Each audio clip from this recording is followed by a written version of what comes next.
Hello, everybody. Hello. How's everybody doing? And we are live. So this is a good stream. This is a very, important stream, and I think it's going to be extremely knowledgeable stream. And what it is about is it's about one um, uh, interview that was taken on Alex as in Cosmic Skeptics channel. I forgot what his channel's name is called, but it was of that of Bill Craig, and it was an interview. And in this interview, Alex especially grilled William Lane Craig on the genocide, or what do you call as the massacre of Canaanites. So what we're going to do is we're going to review that video and see if Bill's or William Lane Craig's arguments hold any water, and see where it fits in basically from internal consistencies perspective. So before we do that, welcome my co-host Mahaden and Khalid. How are you two doing? I'm very good. I'm very good today. So, how are you, Kylie? All well at my end as well. How are you doing, Philo? Pretty good. Okay, so, let me take that back. I think probably everybody can hear that my voice is a little bit down, so I'm a little bit under the weather. So I'm probably what I'm gonna do is most of the time I'm gonna remain under the radar, and as always, let Madan and Kelly do bulk of the heavy pulling of the train basically. So, without any further ado, I think we should start. And unless Kali, you have anything to say before that, Kali or Martin. No, I No, think nothing. No, nothing All right. that I have to say before the video. Let's get into it. Yeah, I'll just add something very simple that at the bottom bar, basically, the banner, you'll see some important information, and if you guys like our content, please think of supporting us in whichever way you can. That'll be awesome. And without any further ado, I think we should start basically. Now, I didn't invite you on the show to spend an hour agreeing with you, so I think now's a good time to move on to the actual criticisms that Dawkins has made, specifically in regards to why he refuses to debate you. As I've said before, a lot of people want to see this debate, and I know that you've offered him the opportunity a number of times, and he's turned it down. And he claims that the reason that he does this, whether this be the real reason or not, the reason he gives is that William Lane Craig is an immoral person. Guys, is 1.25x okay? Shall I speed it up more or bring it to normal? No, I think it sounds this okay. is this is fine. I think. Yeah. This is fine? All right. All right. Because he is an apologist for genocide, pointing specifically in his original article and original objection to the issue of the slaughter of the Canaanites in the Hebrew Bible, which you've defended as a morally defensible thing for God to have commanded and for the Israelites to have enacted. So what I really want to do now is jump into this story. I want to talk about the slaughter of the Canaanites in the Hebrew Bible, what happened, why it's problematic, and what your moral defense is of that story. So perhaps we can begin by talking about who were the Canaanites? All right. Prior to Israel's. Shall we go through this Canaanite story or maybe just move I don't forward think to so. where? I don't think so. If you can give us a one or two liner summary of what actually happened, so I Uh, think that might be yeah, a yeah. bit. I mean, yeah, I think That might God give of the the audience a Old bit background, Testament. a little background about what they're talking about. Yeah, I think a very brief summary that I can give is basically, according to the Old Testament, basically the first five books of Old Testament, God called the then promised land was inhabited by ethnic group called Canaanites, basically, and uh, they were immoral, basically debauched. They were doing all sorts of debauchery, and then God commanded, I think Joshua, I'm not quite sure which one of the prophets, but commanded him and his Israelite forces to invade the Canaanite and kill all the Canaanites, basically. And so there are different versions that probably Bill is gonna, you know, present. Basically, he says the command was not to kill all of them, but to drive them out of that land, out of the promised land, and that's about it. So that's why it's called the massacre of mass killing of or destruction of Canaanites, basically. So that's in a Yes. nutshell that I can explain, basically, and that's Now why it's I called basically. Yeah. Now, I might be wrong over here because I'm not sure if that is the only story where Israelites are ordered to take or to attack and take over a land. But this is also hinted in Quran as well. Just wanted to point that out. I think this recalls of a story when Moses actually told the Israelites when he had brought them out of Egypt, saving them from Pharaoh. Moses was actually ordered based on an order from God to attack uh, probably Jerusalem, and the Israelites actually said that no, we are not ready, and they actually sort of were afraid that no, they will not be able to overcome them. So yeah, and then they were ordered, okay, and then they had to wait for 40 years. So I guess Right, right, that is a story that might be linked to that, because ultimately they did attack, but that is not pointed out. That is not there is not too much detail in Quran. But yeah, I think right, this right, right. reminds So me of that. this is the Old Testament story. I Yeah. think I'm not what books it is in. I'll probably have to. It's in Deuteronomy 7.1 to 2, uh, 20.16 to 20.18, basically. So this story is there. These are the references that I have already given you. Anybody who wants probably can search them and see. I might be wrong about who the prophet who was commanded. Probably Moses. Probably Joshua. I might be wrong about that. So No, actually, don't take my word for that. I think this because this happened after the attack actually happened after Moses died, even according to Islamic stories. But he was Okay. ordered, Okay.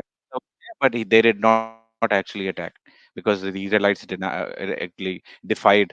They said that no, they are very strong and will not be able to overcome them. So that's why. So yeah, I guess we can just get into the video now. Yeah. Yeah. I suppose I intuitively find it difficult to believe that there's not a single person in this community who is not so like unsalvageably touched or consumed by sin in this way that the action. Just wanted to add one point here. The main contention that Alex is gonna bring in here is that all right, the adults were doing all those, whatever God were doing opposed to what God commanded them to, right? Or what was moral. Basically, they were debauch and all those things. They were getting into, all kind of immoral practices.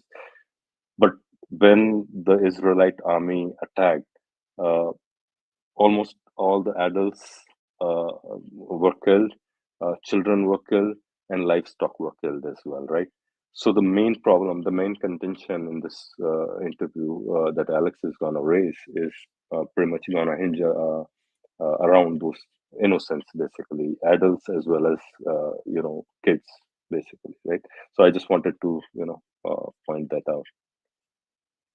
We see the Israelites committing on the command of God can be justified. So to give people an idea, to give them the full picture, we've described who the Canaanites are, and I'm sure you'll have something to say about that. But the reason that this is a problem, the reason why Richard Dawkins is talking about these people, is because, as you say, God promises this land to the Israelites, and he waits 400 years and says this is because the sin sort of hasn't got bad enough yet. Essentially, he says it will happen in 400 years because by that point things will be so bad that this will be sort of justifiably inflicted. But he commands the Israelites to destroy the Canaanites. And the language used in the Bible is quite extreme in a few different areas, talking about completely destroying a city, leaving nothing alive that breathes. And on the point about innocent people, because I know you'll have something to say about that, but we know that there are at least some innocent people among the Canaanites, because in the 6th chapter of Joshua, in the destruction of Jericho, Yes. it said that they devoted the city to the Lord and destroyed with the sword every living thing in it, men and women, young and old, cattle, sheep, and donkeys. Now, maybe the men and women were immoral. I certainly don't think that children living among the Canaanites were immoral enough to justify their being killed, and certainly not the Right. cattle, the sheep, and the donkeys. Right. The difficult, I think, aspect of this is the children. The adults were corrupt if there was an innocent person among the adults, Sorry, that can you pause person it? didn't have to be killed. It's important to understand that.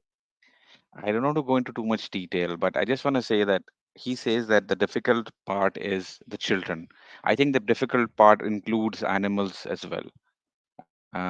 They're equally that part is equally difficult to explain. Right. I think somewhere on the line, down the line, probably, I think, Yes, uh, Alex is going to mention that as well, mention probably. that. Yeah. Yes, Yeah.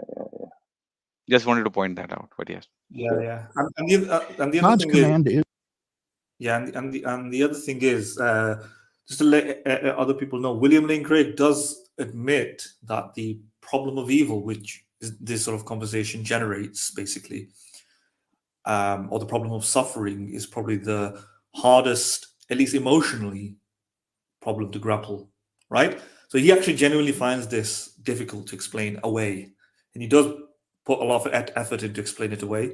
But he says that it's emotionally troubling.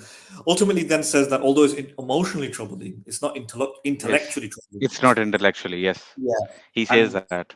yeah, but I submit that when he figures out that it's emotionally troubling, he's closer to being right than his intellectual rationalizations, right? As to why his emotional rationality. I don't think that's a word really, emotional rationality, but what he means by emotional is that his instincts as to what is right and wrong, and I think reality is whatever his instincts are as to what is right and wrong. Um, that a more sophisticated version of that is going to be going to be what defeats his so-called intellectual defense. In other words, he's right when he was emotionally thinking this is troubling, right? And we'll build on that. We'll build on that as that goes on. But I just wanted to bring the viewer's attention that he actually himself thinks this is quite difficult. Yeah. Yes. Right. Israel was not genocide, despite a superficial first reading of these narratives. More fundamentally, it was a command to drive the Canaanites out of the land on pain of death.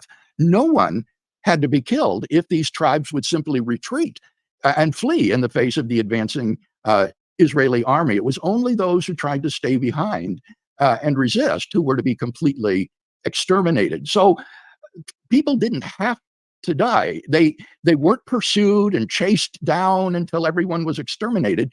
These clans were driven out of the land. They were be destroyed as nation states, but not as individual people.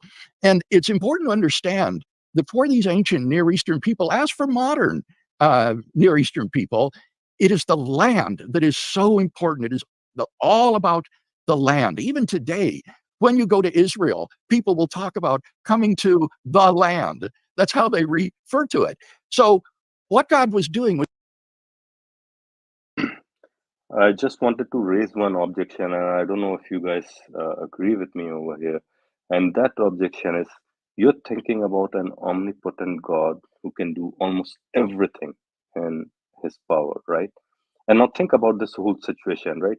It might not seem as a logical objection, but think about that Canaanites being in this debauchery for 400 years, God allowing them for 400 years to be debauched, basically, or whatever the term you want to use over there, and then the best solution that that divine being can come up with is commanding an army of Israelites to invade and kill them.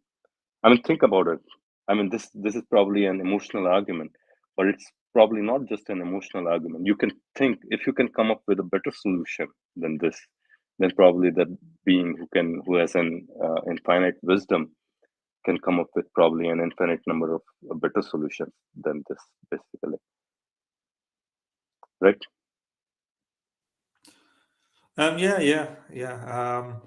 I think that probably is going to be the overarching sort of methodology that we're going to be using is the idea that when we think about trying to explain this problem of evil, it's a species of problem of evil. It's one incident or one set of incidents, like the genocide, let's say. Here, that's being committed here.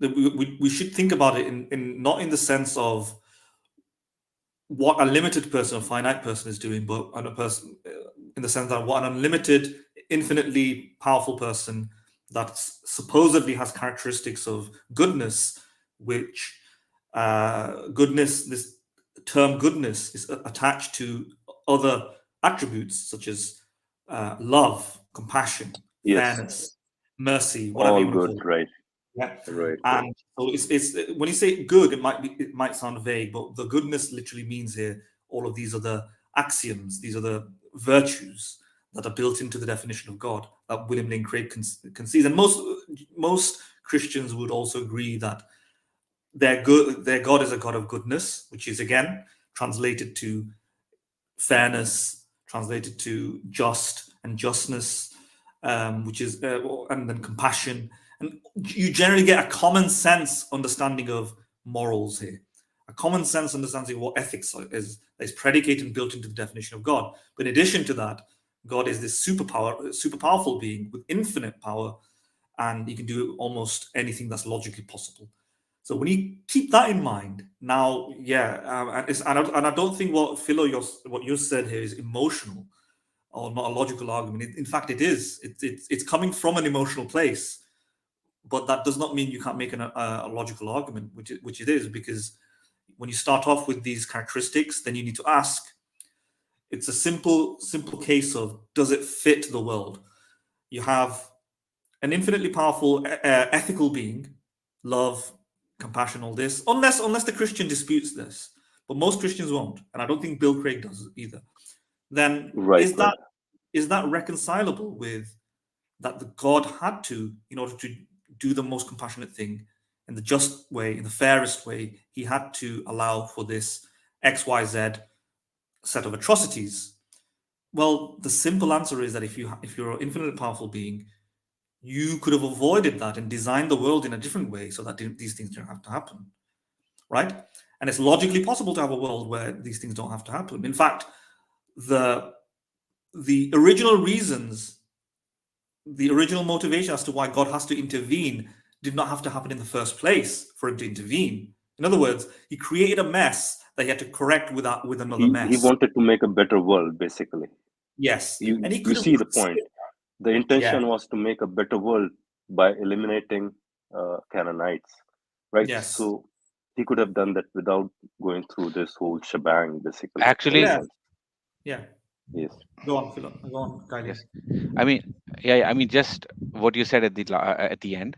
I want to correct you over there, that you said that just solution was to end Canaanites. Actually, that was not the solution. That was not the solution according to William Lane Craig. The solution was to just drive the Canaanites out of the land, the pure land. Although God allowed them to stay there and commit all those sins and debaucheries for maybe hundreds of years. I think that's what the story goes on, tells us. 400, 500 years, 400, something like 500 that. years. Yeah. Yeah. Yeah. But now God wants them to not commit those sins in Jerusalem, or in that promised land, In that because He said land, right? that the key is, it's not, the focus is not actually ending the Canaanites, it's about driving them out. And Of the Holy they Land. will not be followed. Exactly, they just have to go out of the Holy Land, and then they can continue committing the same sins and all the debaucheries that they were doing in that holy land. They're just not allowed to do all of that in the holy land. And I think that's something important that we should deal with. That was the solution that God came up with, according to William Lane Craig. The problem was purifying the holy land. It was not about removing evil or sin from the earth, from the world. There was no overall reduction in sin that God wanted. God wanted to just to remove them, those people, out of that land and commit those sins at a different place. And that is what actually is the implication of what William Lane Craig is saying. Right, right, right. So basically, what you're saying, in short, God wanted his shrine to be cleaned up, basically. Exactly. Okay, okay, For okay. some reason, this land is holy. What makes it Right. holy? I'm not sure. There have been people living here for the past 400 years committing. I'm not no, Yeah, God knows what kind that's of what the sins, original. and the land still stays holy. The animals are impure, become impure because they are, for some reason, they are also asked to be driven out. Although the animals could have been kept with them, but even the animals were asked to be killed or ordered to be killed. the the children were asked to be killed, maybe, and for whatever reason, but the land stayed pure for some reason. That's, I find that of a bit funny, maybe, that maybe the water that they were using, did God ask them to actually burn every tree that was over there? Did God ask them to actually maybe throw away all the water that was there because people were drinking out of that water? People were actually using that water to bathe. Everything was made impure by those Canaanites, but except the land, for some reason, for some very strange reason. All right, yeah, that's something. Yeah, that's something to be There's just very something to think you know, about. It's think yeah, it's about. not Right, right. yeah, it's just something to think about. It's a slightly bit more awkwardish situation than probably Yeah, just finishing the immoral souls basically. Okay, get away from it. Yeah. Do all And that this, you want to do, but don't do it in my house basically. yeah. Don't do it over here. Do it somewhere else where which is not my land. God's Yeah, land is everywhere. What makes right. that I land mean, holy? I'm not sure. yeah, yeah. That's a question. So that's people should think about. yeah, and I just want to reiterate that if there are alternative, again, so this I just want to cement this kind of method that we're going to be emphasizing. If there are alternative ways of achieving a more moral end that aligns or is inconsistent with those axioms that we've talked about, like compassion and justice and fairness and stuff. And these Right. things can be these very commonsensical moral ideas, right? Like compassion is just um, taking the interests of others and trying to be considerate of them and trying to emphasize them and so on. Now, clearly, my compassion would differ based on my resources, my limited knowledge, the amount of options I have to help people. Right? If there's like two people, homeless people outside, and I've got a little bit of food, I can distribute the food in a way that can help the most people, and so on. That seems to be a very easy kind of understanding of compassion. That's what we do when we say we're compassionate. We try to take the interests of others as though they are out of our own, almost like they are of our own, and we will help people, but we're limited by those resources. But if you have infinite resources, then the answer is very simple, right? If yeah, in order to be the most compassionate, you're just going to Exactly. help Yeah. everybody, and everybody's interests will be satisfied in every logically possible way without contradictions, right? Now, if somebody's interest Right. is to rape another person, then that can't be satisfied. But every sort of logical way of satisfying each and everyone's interest. And in this case, if God wanted to achieve that goal, is there other logical possible ways he could have achieved it? And yes, he didn't have to cause this collateral damage where he excessively kills and attacks or allows it to happen, where little children face X, Y, Z, and animals face X, Y, Z. He could have just moved them away from the equation, right, and just delivered what he wanted to deliver without causing that collateral damage. Simple as that.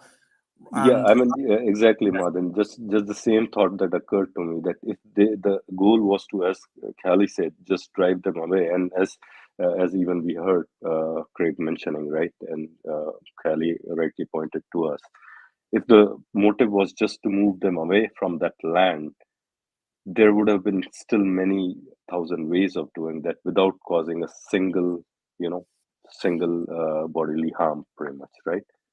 Not that it could have been difficult. It might have taken maybe probably instead of just days, 2 days, 3 days, maybe a month probably, or more than a month. But that yeah, could have been there could have been much more peaceful and much more moral and much more compassionate way of doing that. In essence, you could have still said that God is all good basically, and that He would have done exactly that way basically, driven them out, but driven them out with His goodness yeah. pretty much. And the other thing is, why let the events unfold in such a way where you have to then act in forms of intervention later on? So it's a bit like a parent who creates a child who he knows on his 5th birthday he's going to go murder everybody, and therefore the parent then kills his own child on the but a compassionate parent wouldn't right from the very beginning create the child in the first place like that, when he knows he's on his 5th birthday he's going to murder everybody, right? So the parent can say, for example, I had to intervene out of self-defense, right, to ensure that my child doesn't murder everybody, and therefore I had to go and obliterate my child.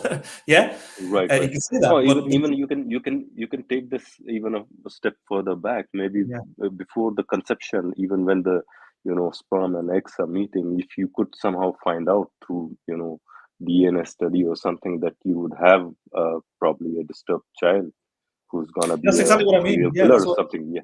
I mean, if the parent could have Oh, controlled, yeah, exactly what I mean. If the okay. parent, So that's what you meant. Sorry. yeah, I that's thought exactly you what I said mean. once he was born. Basically, I thought. Yes, that's, Yeah. yeah. Right. What I mean, Yeah. is if a parent, I forgot exactly what I was trying to say, but I think it was the idea that if a parent had known that that's going to happen, right? I think that's what I said. Now that could be due to DNA, genetics, some sort of technology, AI. I don't know, but it's a hypothetical. But if a parent knew that the child on his 5th birthday is going to do X, Y, Z, and then does that, and in order to stop the child from doing that, kills the child, and we say, why did you kill your child? And he comes out with all these great justifications, even if they make sense, even if they're defensible. If the parent had the ability, the power, and the foreseeability, remember the power, foreseeability.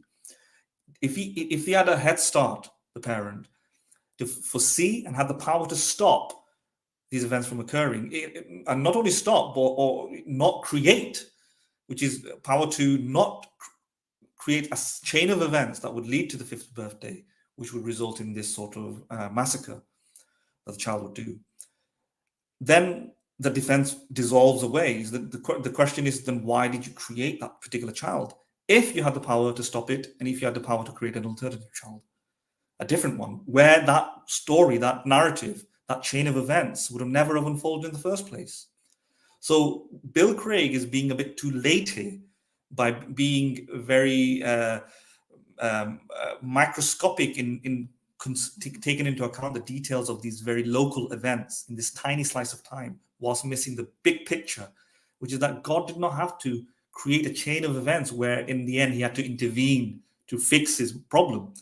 So sneakily, what we can enter, not sneakily to be honest, conspicuously, what we can enter here is Justin Schellenberg's argument of the problem of evil, which is that God did not have to go from a state of perfection to a state to create a world which was imperfect, when he could have created or not created a world in the first place, because he was already perfect, right? And if he was going to create a world, he could have created heaven straight away.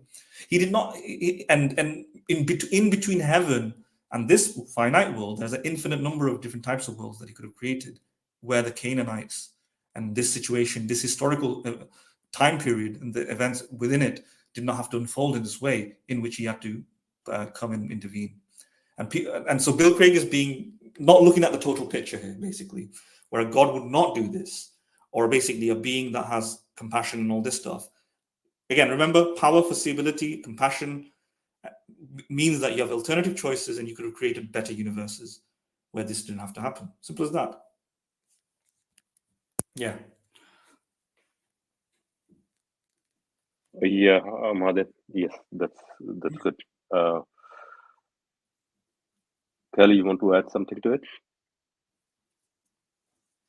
No, I think was Madan has said a giving the lot. land of Continue. Or sorry, yeah, I moved away from it. Canaan from or to Israel, and divesting these Canaanite clans of the possession of the land of Canaan. And so they were driven out, and not all of them were killed.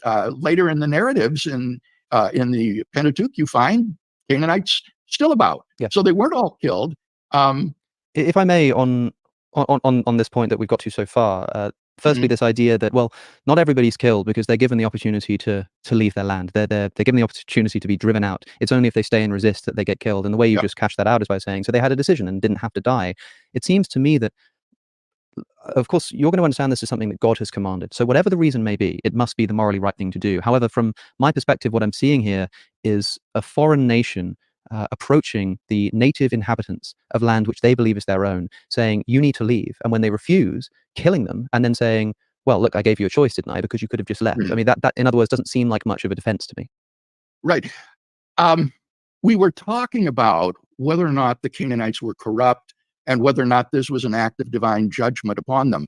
But I've not explicated here the moral theory that undergirds my defense of this action. It is very possible that had this been undertaken by human initiative alone, that it would have been immoral, as the way you described. But the ethical theory that I defend is called divine command morality. And this has two components to it. First is that the good is based in God himself. God is the paradigm of moral goodness. He is by nature loving, fair, just, and so forth. Second element is that God's nature then expresses itself toward us in the form of divine commands that constitute our moral duties. According to this theory, moral obligations arise as a result of imperatives issued by a qualified authority. So, for example, if I were driving and some random person told me to pull over, I wouldn't have any obligation to obey that person at all. But if a policeman commanded me to pull over, then in virtue of his authority, I would have a legal obligation to pull over and obey what he's done. And so the theory is that moral obligations arise as a result of imperatives issued by the paradigm of goodness himself, who is God. Now, presumably, God doesn't issue commands to himself as to what he should do. And Can you pause therefore, here? on this theory, God has no moral. So William Lane Craig just said that God has some sort of authority, and that is why that. And I think he's trying to explain where does the ought come from in the moral, in the divine command theory, because God has the authority of prescribing these rules to us. I think a question that we should ask over here is, even if God is the creator of this world, and whatever attribute you assign to that God, I think I would still ask, and I would still need a justification as to why should I consider that being as an authority or something that he asks me to do. I should do that, and or I ought to do that. The is ought problem, I think, still stays to be a big problem in this case, as to why should what God prescribes becomes a why should you do responsibility. what God? Yeah, Yeah, becomes an obligation on me to do. Why is that the case? What makes something that God says an obligation on me? I think that's a question that he should answer, or I mean, the theist should answer. Madin, you want to add something to it? Yeah, I mean, William Lane Craig, in respect to that, simply says that God is the ontological basis For for all good, good, basically. right? In other Yeah. words, his answer to that is just a necessary truth, maybe, or something like that. That it simply just follows by the fact that God has certain attributes embedded within him. That so, if you ask the question like, why should I follow God's commands? The answer to that is that it simply is the case that a command is to be followed. But then if you Right, ask, right. well, why is there, what oughtness do I have to follow the command? Because the command in itself is the oughtness. So that's kind of what it is. It's like it Mm, kind of the buck stops at that, right? you're right, right. Stops at Yeah, that. But it's not necessarily clear why. So one of the reasons might be because he says that God, in his definition, is the answer to the is-ought problem. That's kind of like a trivial way of solving the is-ought dichotomy. I mean, the whole point of the is-ought problem, or I we mean, can't if that derive an is, ought. Yeah, the whole point of trying to derive an ought from an is that there's a difficulty of trying to derive normative statements from descriptive statements without a desire, let's say, or something like that, right? It's one way the world is a particular way. The world is a particular way. and it's hard to derive an ought from it. And David Hume exemplifies why. He lays down the mechanics, saying that here's a child being hurt, and the child is feeling pain, but the idea that this is bad, or this is, that you should stop it, is nowhere to be found in the objective reality. So as you're observing the child being hurt, what can you see happening? Well, what you can see happening is the child is crying, blood is coming out, or whatever. There's a knife, whatever. But where is goodness here? Where is evil? Where is horror? Where are these things? Well, these are part of your emotions. They're not in the objective world, they're in the subjective world inside of your mind, and is therefore part of your desire. So David Hume shows that the fact that you feel like you ought to stop, or you might command somebody that you ought to stop the horrendous torture of this child, is not part of the objective world. It's not, the ought does not exist outside. It's in your mind, and therefore it's subjective, right? What is happening, therefore? Right. It is happening that the baby is being tortured, but you can't get an ought from that. That's pretty much it. But the reason we believe this is really persuasive is because he's laid down a mechanics showing that it's hard to derive an ought from an is. How does William Lane Craig suggest that we solve this? He doesn't. He just defines. I don't think he does. I don't think he does. He just says God by definition solves it. But that's a trivial statement. It doesn't explain through. It's like saying We could say that for anything. We could it's make like, that moral standard of our own, and then say that, okay, by definition, everyone should follow this moral standard. Right. I think the problem is that he can, and one of the problems that I find in his analogy that he gave, right, of a cop commanding versus any stranger.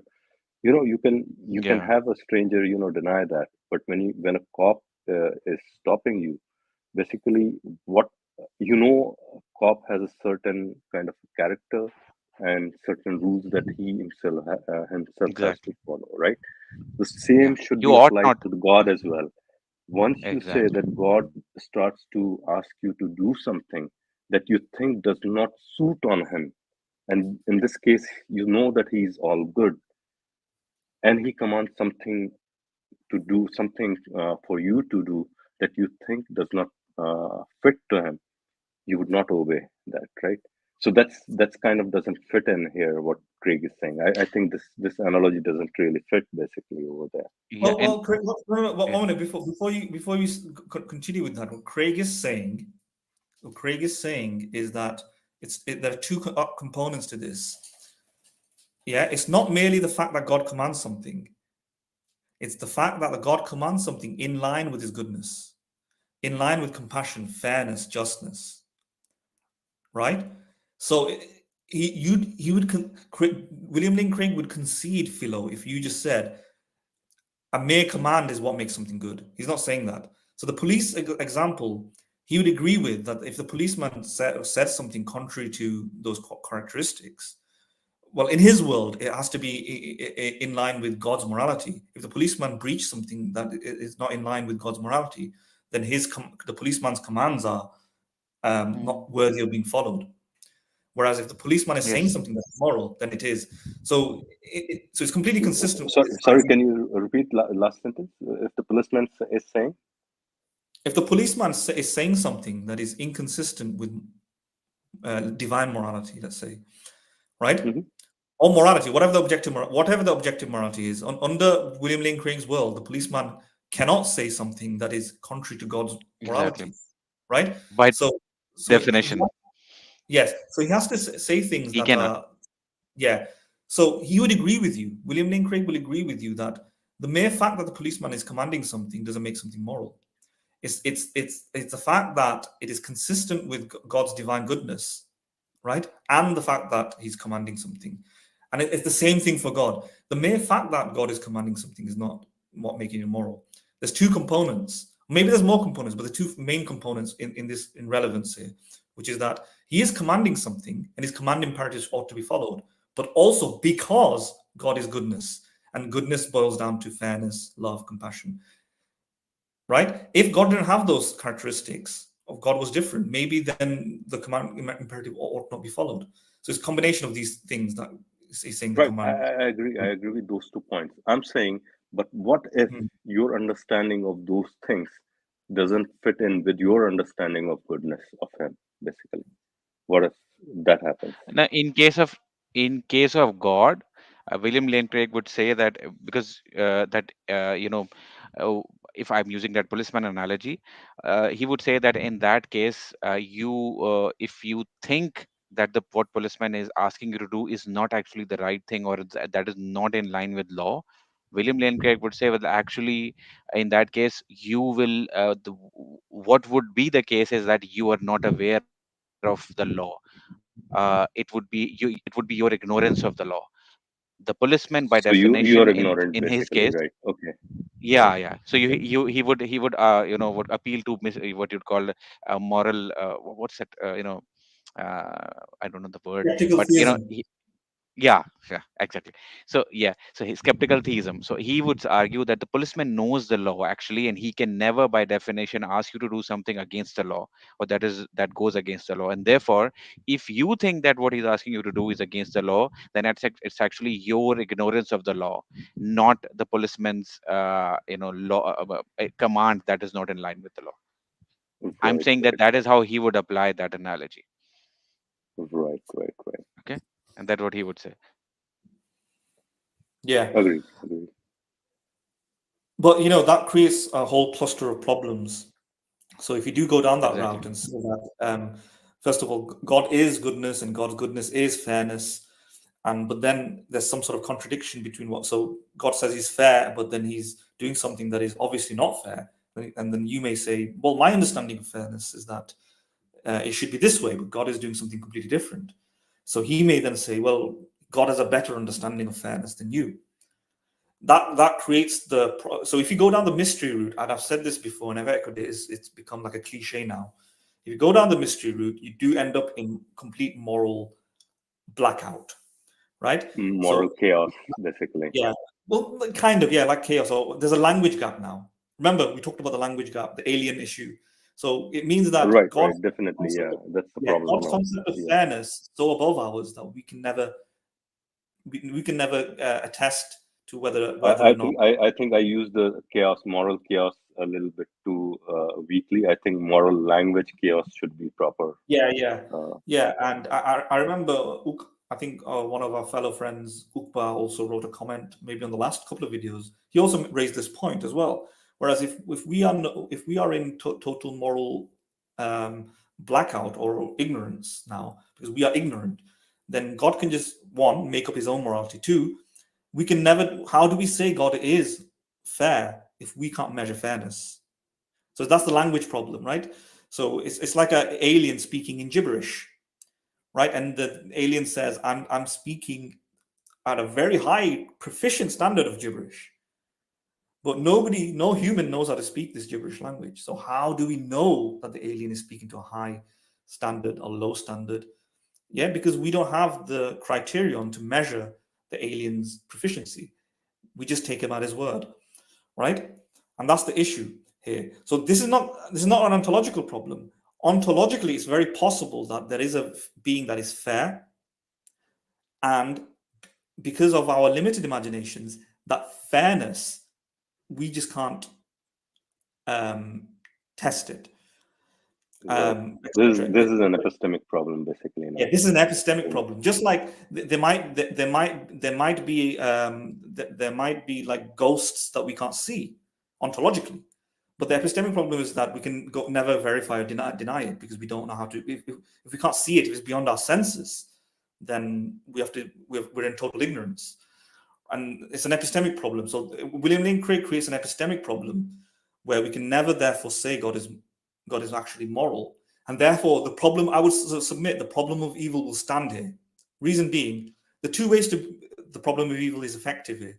One, proving that the God is evil, or two, not being able to confirm God is good. Right? I think those two ways are satisfactory. So either proving God is evil, Yeah. yeah, or if they go down the mystery route, then we can be nonetheless wiser. then we're like ignorant. But then if we're ignorant, then we can never confirm that God was good or that this wasn't evil. William Lane Craig simply saying God just knows, but how do we know God just knows? Well, it's still theoretically possible that it's evil, and therefore theists can't say God is good, and it still debunks therefore theism, because for theism, at least to be philosophically defensible, they need to be able to at least make a good case for God, that God is good. Exactly, right. Yeah. Okay, shall we move on? We'll keep adding more points once we listen to it, even if we have to, go back and add some points. Moral obligations to fulfill. And therefore, as you rightly said, it's impossible that God could do something wrong, because right and wrong are defined by divine commands, and God doesn't issue commands to himself to obey. So what constraint is there then on the moral commands of God? Well, it will be his own perfectly good nature, his own just and loving nature, that will determine whether or not a command is available to him. Now, what this means is that there are lots of actions then that God can perform that would be prohibited morally to us. For example, you wouldn't have the moral right to kill me. But if God wants to strike me dead right now, that's his prerogative. God takes and gives life as he wills. So if God wills to end the life of the Canaanite children prematurely, that's his prerogative. So God doesn't have the same sort of moral constraints that we do, because he doesn't have moral obligations to fulfill. He has to act only in consistency with his own nature. And so when you think of it in those terms, Alex, the problem posed by the conquest narrative is as follows. It's very similar to the problem of evil, that there is a sort of internal inconsistency between two propositions affirmed by the Judeo-Christian faith. The first would be that God is all just and all loving. And the second, in this case, would be that God has issued a command to Israel to drive out the Canaanites on pain of death from the land. And so my argument is that those two propositions are completely consistent with each other, because God wrongs no one in issuing such a command. And if he wrongs no one, then there is no moral constraint on his issuing such a command. Now, I see a few problems with this, and I think my listeners will too intuitively. There's nothing I can say to prove that that's wrong, that maybe God can just... If you want to add any point to it. Okay, just a thought, and see if it holds any water, basically. When he says that he has done no wrong to anyone, so let me just put this idea ahead. Why he wronged everybody else? Because anybody who listened to this story and rejected Christianity altogether, probably, and is going to go to hell, God has wronged him, basically, right? Because in their minds, this story didn't seem to be coming from any good God, basically, any compassionate, and just God, basically. So not only that, as even Alex points out later on, that the soldiers who went over there to kill them, it was wrong on them as well, pretty much, right? So in my opinion, at least, I think almost a lot of people, not only at that point, but in future, right now as well, and probably in future as well, were being wronged pretty much.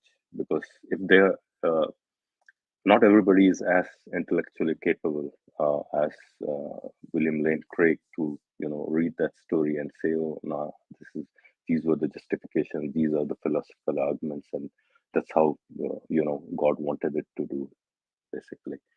So any of those who rejected the Christian God, basically, on basis of that, and goes to hell, basically, was wronged. At least that's my opinion. What do you guys think?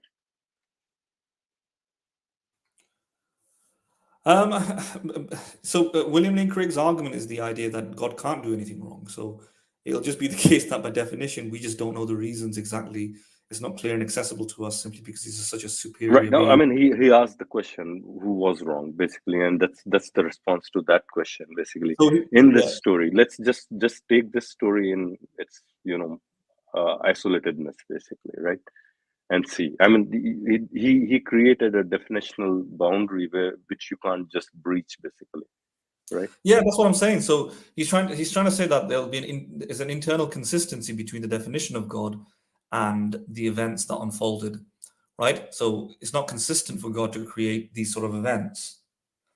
What he's trying to say, given Yeah, that God yeah. is, I mean, if you have to stay on that path, then you'll have to say that all those who are going to go to hell were were God's plan. Basically, they were to, because if omniscience is to be held as one of the attributes, then he knew that exactly this is how everything is going to unfold. And those who are not going to believe in him because of this particular story, not tickling their brains, are going to reject this particular God, then they'll be in hell. So you either accept that he's malevolent as well, pretty much. sorry, I don't know what you mean. Either accept, you'll have to accept that he's malevolent. What do you mean? So what I'm saying, that he knew beforehand, if he's omniscient, so he knew, knowing this story, everybody who hears that story and cannot philosophically justify the reasons behind it and rejects the Christian God, basically, goes to hell. That's true. So far, you are with me, right? So I'm saying, if that God knew this and still allowed this to happen, and to let those souls go to hell for eternity, isn't that malevolence? I mean, it's not a sign of a just God, pretty much, just and good God, right? Or does that definition still fit to this God, basically? So I think so. What I'm trying to say is that when William Lane Craig says there's no internal inconsistency, simply because he builds into the definition of fairness, love in these events to make it reconcilable. And if it does not seem reconcilable, the whole point is that God's fairness and love and so on is something that we cannot ascertain or assess. Again, it goes back to what we talked about, the moral ignorance problem, right? In other words, by definition, since God is just, he will never do something that is unjust, and therefore, by definition, this is not an unjust act. Now, following from that, you can assess this. Yeah, I think the problem is we are running into this epistemic problem, basically. Our problem, the problem of language, basically, probably.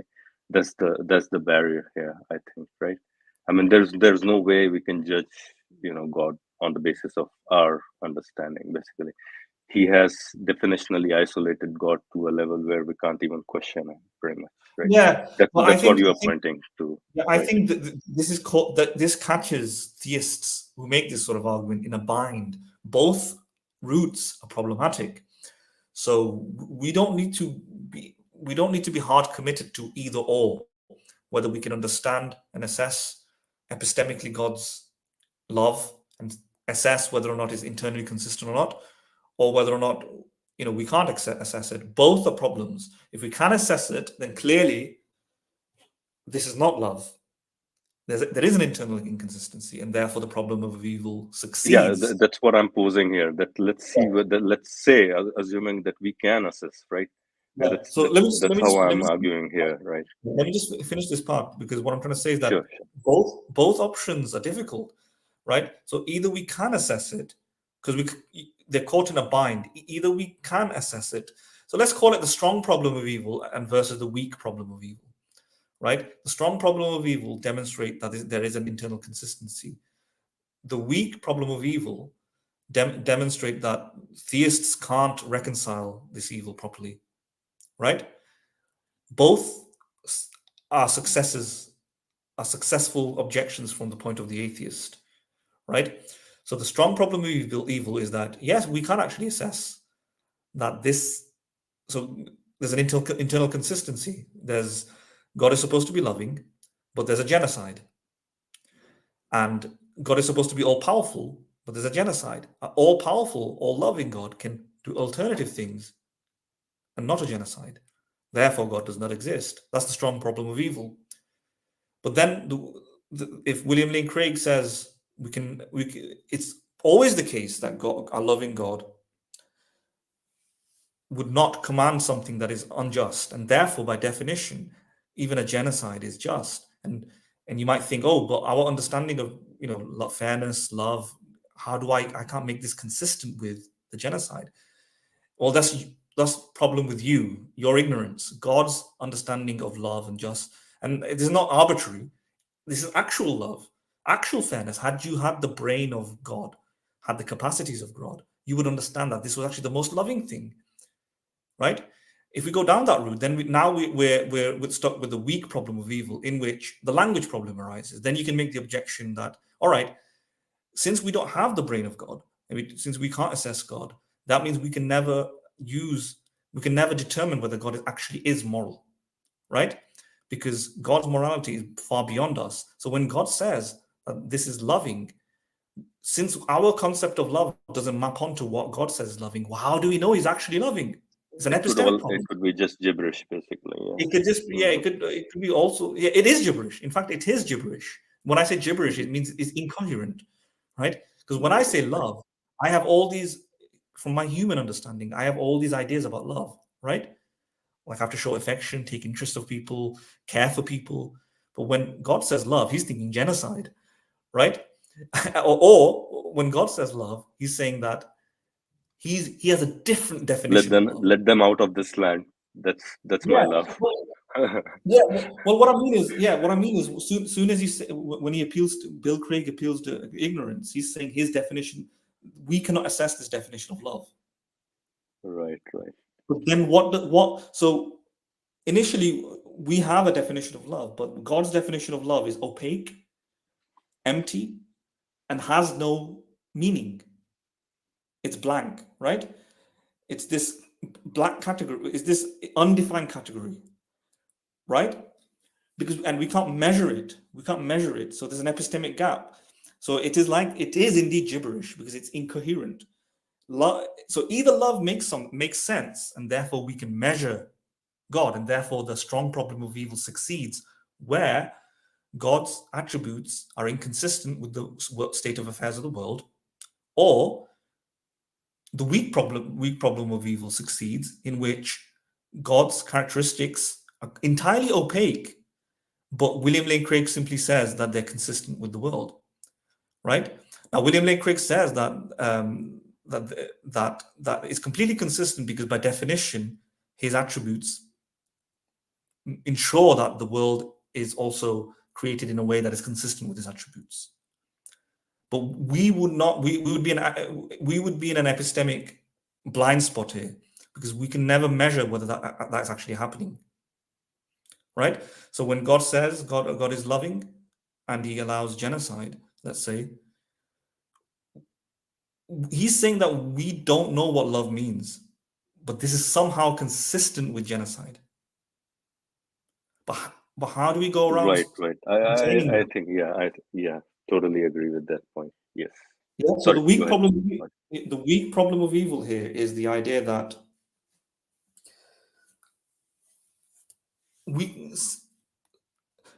since we can't confirm that what God means by loving is truly loving, or because we don't know what loving means, we don't know whether God is actually a moral being, because in fact it's incoherent. It makes no sense. We're literally, when William Lane Craig says God is loving, he's saying God is blah blah blah, and it's consistent with his blah blah blahness to commit a genocide. Can you see what I'm saying? Exactly. Agreed. Right. Agreed. And I mean, sorry, is there too much background noise at my end? Is that fine? So William Lane Craig, let me just repeat that before Kylie starts. God is blah blah blah, consistent with God for committing a genocide. Genocide is consistent with blah blah blah. Because as soon as you mention love, unless and you start defining it, it can't be consistent with genocide. If loving is to mean you take the interest of others and you don't hurt other people to achieve certain aims, and you have infinite power, then by definition you can't commit a genocide. The only time you can't do that is when William Lane Craig says, no, it is consistent. We just don't know what love means here, but it's somehow consistent. But then God, he is literally saying, God is loving is the same as God is blah, blah, blah, and blah, blah, blah is consistent with genocide. Well, what the heck is that? We don't know. And still the problem of evil is in effect, right? Because theists have conceded that we don't know what a compassionate God would look like. Exactly. Right. And sorry, Kelly, you wanted to say something. You haven't. I mean, I just wanted to say that, and then this actually shows that one would need to ask these theists that if we have known, if we don't have a way to understand what God's goodness and fairness and justice means, then why are we using those words? The only reason that you're using those words is just to entice those positive feelings that a human associates with those words, but you're actually in when you ask when you dig deep, you're saying, well, actually it doesn't exactly mean what we usually understand by those terms. So this is actually a deception. They're actually deceiving the public by using the words, associating the words good and justice and fairness with God. But then when you are asking the question as to how is God good and just and fairness, you're like, well, it's not exactly the same as our understanding of good and fairness. Well, what if that actual god's God's nature is actually in line with what we consider or what we generally use associate with evil? We have no way of actually knowing. And so therefore this is a kind of deception that is being being carried out by these theists, I think, by using these words, if that is Yeah, how they understand it. yeah, and that would be the root problem of evil, in the sense that we can never know God is good in our commonsensical way, right? Exactly. Since we can never know God is good in that way, he could be, as Kylie said, using the word fairness and love in a way that is completely like our commonsensical understanding of evil, right? And that is still part of the problem of evil, right? Because if God is like that, then he's evil in our understanding. And furthermore, if we can't confirm God is good in our commonsensical way, then you've not solved the problem of evil. The problem of evil is that how do you reconcile moral goodness with the amount of suffering, right? And the only way you can do that is actually prove that the suffering isn't bad, or God is good and it accounts for it through some explanation. And I can't see how by appealing to ignorance does that. By appealing to ignorance, you've just you'll have to at least provide evidence for theodicies that you provide, and basically and explain it in some sort of way. And explain it in some coherent way, basically, right? Yeah. And furthermore, one more point, Madan, that the time that you cite these kind of incidences, right, for any philosopher like Bill Craig or anybody else, any theistic philosopher, when you're citing these kind of horrible, that we consider horrible incidences, right? They can't use that term horrible that we atheists use, pretty much, right? They should say, oh, that was a good incident because God commanded it, right? If they have to be really consistent with their own theology, pretty much, right? They shouldn't say that Canaanite massacre was a horrible thing, right? It was a good thing, basically, right? Same, they could have said, I shouldn't go any further than that, probably shouldn't bring any other examples there. But you see my point, right? Yes. All right, shall we move on then? Anyone wants to add any further points? I think we dug quite deep into these points, but if you want to add, let's move on then. Permit things like the killing of innocent children by an Israelite clan. Maybe that is just okay.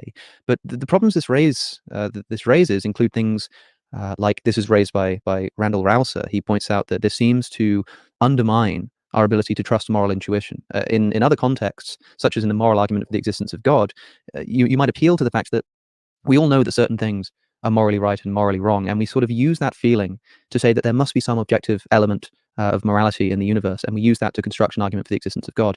It seems, as Raza points out, that nothing could be more intuitively wrong to me in this regard than the killing of an innocent child. And what we're told to believe is that, okay, maybe most of the time that's wrong. Maybe that's always wrong unless it's specifically commanded by God. But sometimes it is actually just okay as long as God commands it, meaning that there's nothing intrinsically wrong with killing innocent children. It can't be intrinsically wrong if there are circumstances in which it's actually not just permitted, but in fact the thing that you're ordered to do. I would say that it is wrong in the absence of a divine command, but that God has the ability to override that by issuing a divine command, which then becomes our moral. Did he say it is wrong in the absence of divine command? Yes. On what basis does he say that? Yes, he says that. And I think you'll see that that is his overall theory. He's saying that So, in our moral yeah. intuition, I think what his view is that our moral intuitions are generally So a good guide reliable, right? for Yeah. a reliable moral compass. It's a good guide as to what is good and evil. But in when there is a divine command specifically, or explicit divine command that is received, in that case you'll have to follow that divine command. All right. Okay. That makes But sense then. Then but yeah. but still, I think he's not answered Alex's question. Killing children, according to his worldview, William Lane Craig's worldview, is not intrinsically wrong. He says it is wrong in the absence of a divine command, which means it is not intrinsically wrong. It is just wrong until God decides to command otherwise. That is what he means. Right. So Right. I therefore, mean, yeah. and yeah, That's both are obvious God's with what he commands. said, basically. Exactly, Right. Right. exactly. So it's not in we might miss that he does not say that it is intrinsically wrong. He cannot say that, Right. Right. because Right. God can sometimes command you to On kill his, children, yeah. and sometimes he can command you to not kill children. Exactly. Right. Right. Right. Duty. And as long as this ethical theory is possible um, and coherent, then there just is no inconsistency between his being all good and all loving and his issuing a command of this sort. In the absence of a divine command, as I say, it could well have been immoral. But given the presence of divine command, it becomes the moral obligation of those persons to whom it was issued. Now, So it doesn't undermine our moral intuitions about what's right and wrong. It just introduces the qualification of a divine command. but it would mean that that can override that. there's nothing intrinsically wrong with taking the life of an innocent child. Nothing intrinsically wrong with it. Well, again, this is going to depend on your moral theory, Alex. I think that right and wrong, moral obligations, are determined by imperatives issued by a qualified authority. And so, in the absence of such imperatives, there literally is no right and wrong. It's a subjective illusion of human consciousness. And I think this is one of the real problems of atheism, is that lacking a moral lawgiver and moral authority, it has no basis for affirming objective right and wrong. These are just either patterns of behavior that have emerged from the socio-biological pressures of the evolutionary process, or else they're expressions of personal preference and taste. In neither case, then, are they normative. So in the absence of a moral authority to issue these imperatives, there wouldn't be any objective right or wrong. But given such a divine moral lawgiver, there is objective right and wrong, but that moral lawgiver himself doesn't have the same moral obligations that we do. I suppose if I'm being asked to accept wholesale a biblical morality, I suppose I would look at something like this and, as Lincoln said of slavery, think, if this is not wrong, then nothing is wrong. I mean, maybe I can't make a moral claim. Maybe I can't say that there is such thing as morality and immorality in the universe, but something inside of me tells me that if there is such thing as ethics, it can't look like this. In other words, you're asking me, in order to accept the justification for the actions in this story, to deny one of the most forceful moral intuitions, the exact kind of moral intuition which you might ask me to rely upon in other contexts to Yes. establish God's existence at all.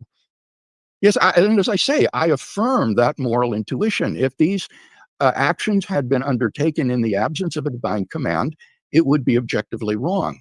But the point would be is that on a divine command theory of ethics, God is free to issue a command that goes against that, so long as it is consistent with his just and loving nature.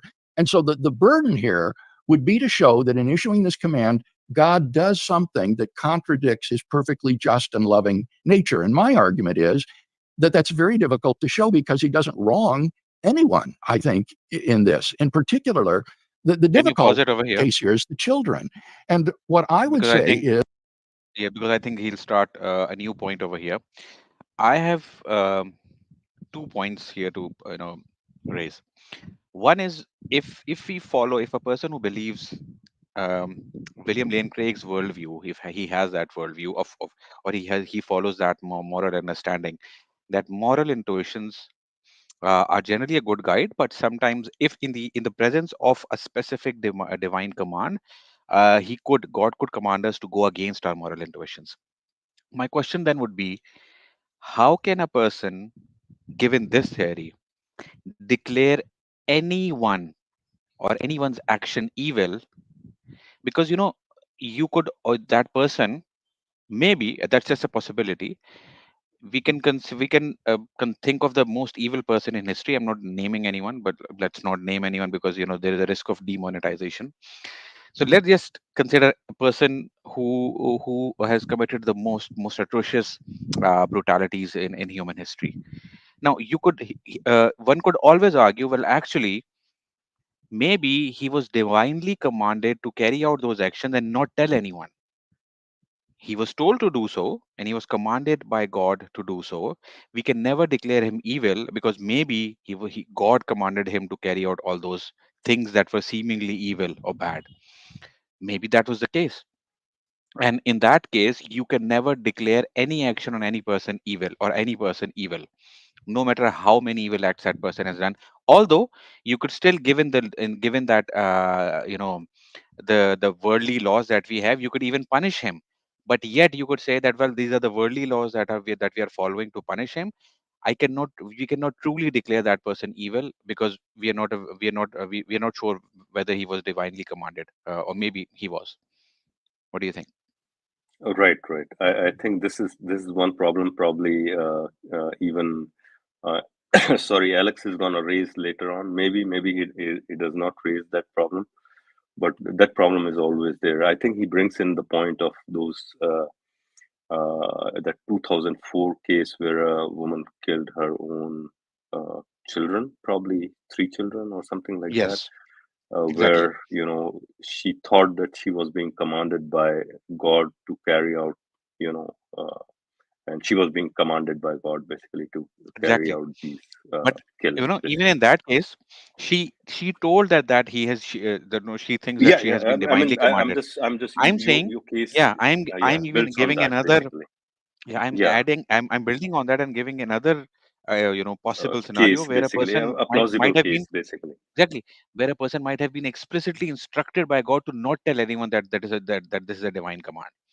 And there's nothing that goes against divine nature, that he must, any command that he gives to any person, humans is obliged to give it to tell it to anyone. Well, no, that might not be the case with everyone. Maybe he was given that instruction to not tell anyone explicitly that this was a divine command, and that was his test. Well, fine. Then you can never declare anyone truly evil. You should not consider, or consider anyone as evil, because you would never declare anyone evil until you have that divine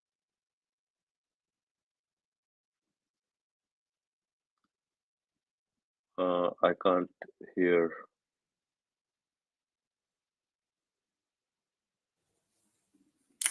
Can So you I, hear? Can you hear I don't Callie? know. No, I can't. So I think Callie, Kylie was Callie. Kylie was simply saying something about one of the issues of skeptical theism is that if you can't determine um, moral or immoral actions simply because you can't there might be a greater good or some sort of moral justification that is beyond your ken, meaning that if we are finite in our imaginations and there could have been things that we've not seen, which is what many of the defenders of theism raise as an objection to the problem of evil, that given that God is an infinitely knowledgeable being, given that we're finite, there might be things that are beyond our understanding that are in operation that would actually justify things. And had we had that understanding, then we would understand why God's commands were this way, or why there was this evil, why the deer in the in the forest died in a painful way, when it didn't make any difference, a gratuitous suffering. Well, it wasn't gratuitous after all. Apparently, there will be a justification that if we had possessed God's intelligence and understanding and wisdom, we would know, but we don't possess it. But some of the reductos from this, that you have to, if you follow the logic of this line of thinking, is that we end up again similar to what I said before in moral ignorance, that any action, any inaction, any person's behavior, every time something happens in the world, we don't know whether that's actually happening for a greater good. So if right now, for example, if there's a war crime, what we consider to be a war crime being committed, and there are XYZ happening, atrocities happening, and it seems like the clearest case of an atrocity, well, it could be for a greater good, and therefore we can never, stop and say this is happening this is evil, this is bad, or evil, right? Yeah. In fact, it leads to moral paralysis in the following sense. Suppose somebody jumps into a river and is there, and they're suffering in the river, and they're about to die and drowning, basically, right? Yeah, and should you go and save this person? Well, it could be the case that if you must jump and save this person because it's a good thing to do. But if you don't do anything, that also might be due to a good thing, right? Because his death might be for a greater good. There might be some mysterious reason that explains it. So action out inaction, is okay here. In other words, what this stops you to doing is making any moral judgments entirely, right? So you end up in a moral blind spot. There are ways around that. There are things that Bill Craig could say against this, in the sense that, from God's perspective, He knows what the beyond your ken reasons are, but you don't. So you need to operate in a way that you don't know that yet, right? And insofar that you do know, God has commanded you to rescue the person. Insofar of what you do know, God has said that, like Kylie's example, if somebody goes and murders somebody and he or she claims that there is a God doing it, what you know from biblical texts and so on is that God doesn't willy-nilly do this, right? The God of the Bible doesn't allow for that so far. So although there are beyond your ken reasons, you're not privy to them, and you're not the decider of what those are likely to be. So he can come out with these sort of justifications, I think, and so on. But it's not necessarily completely persuasive because when you support it with an additional argument that Stephen Law has made, that it leads to the Pandora's box objection, which leads to total lack of knowledge of all sorts. If it is the case that there can be beyond your ken reasons for things, God could have beyond your ken reasons for deceiving you with the Bible. So that as a source falls apart in the first place, right? So you cannot rely on anything. In fact, the beyond, as Stephen Law has made, for the beyond your ken reasons, the mysterious reasons, the skeptical theism is an equal possibility on an evil God. If there's an evil God, then there could be beyond your ken reasons, mysterious reasons why evil God came in the form of Jesus Christ and wrote the Bible, or inspired the Bible. And all of that could be all those stories could be fit into the same narrative, pretty much. Yeah, exactly. So it's that paralysis is still there. So this leads to a total epistemic, maybe even nihilism, right? Yeah. Total epistemic nihilism to the extent where everything and anything is beyond your knowledge. So going down the route of skeptical theism for theists leads to the problems of total knowledge nihilism, right? Because where do you stop this defense of there might be a mysterious reason for why the evidence is this way. So even in the clearest case, man stabs a woman dies. It looks like it's unjust. It looks like there's no higher moral ground justification. There's no utilitarian benefit. At least that's the obvious. Well, William Lane Craig would say there might be reasons beyond our ken, mysterious reasons that we don't know yet, right?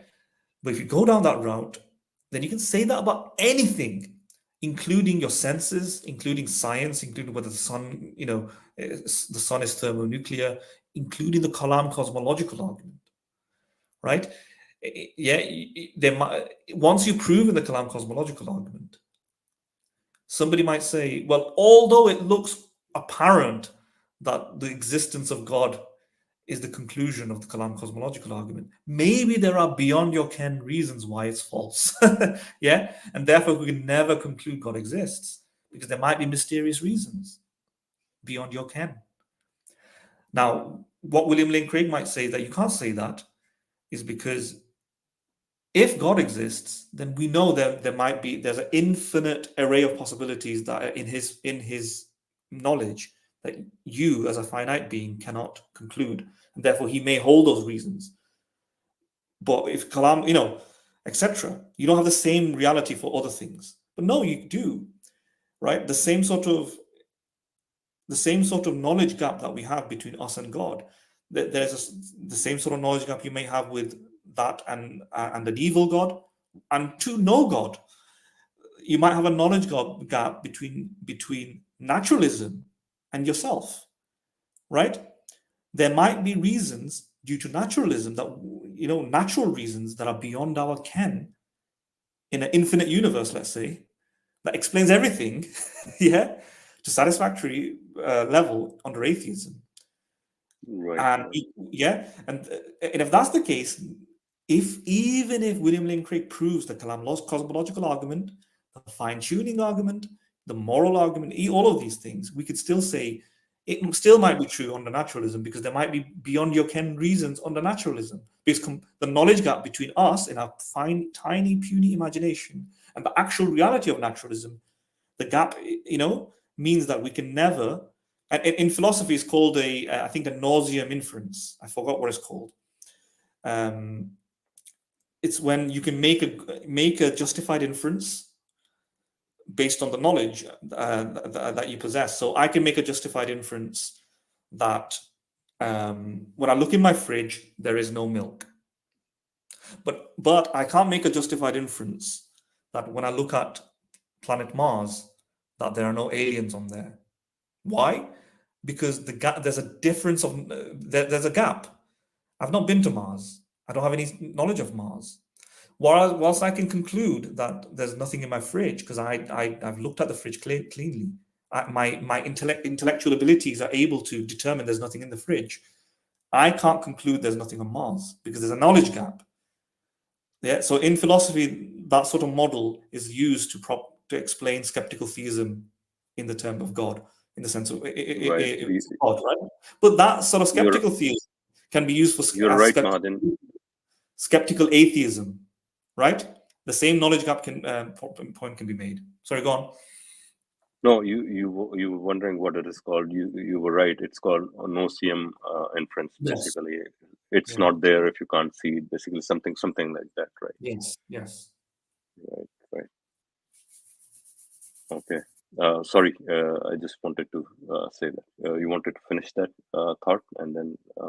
No, I was just propping up I was just propping up Kyla's points that there could be mysterious reasons, and I was just making it stronger to say that these ideas that there can be mysterious reasons for anything and everything goes in every direction, for the evil God, for evil actions by people, and for naturalism, right? There could be mysterious reasons on naturalism that we're not privy to because there's a gap between us and the reality, and therefore this sort of argument leads to this sort of inconsistency problems where the theist is not consistently applying this objection, because if he applied the objection consistently, he would have to say that he can't conclude that there is no evil God, and in fact he can't even conclude the existence of God, and he can't even conclude the the falsity of naturalism. Right? He'll be in Right, epistemic nihilism, I think, some sort of epistemic nihilism. right. Callie, are you back? Yep, I'm here.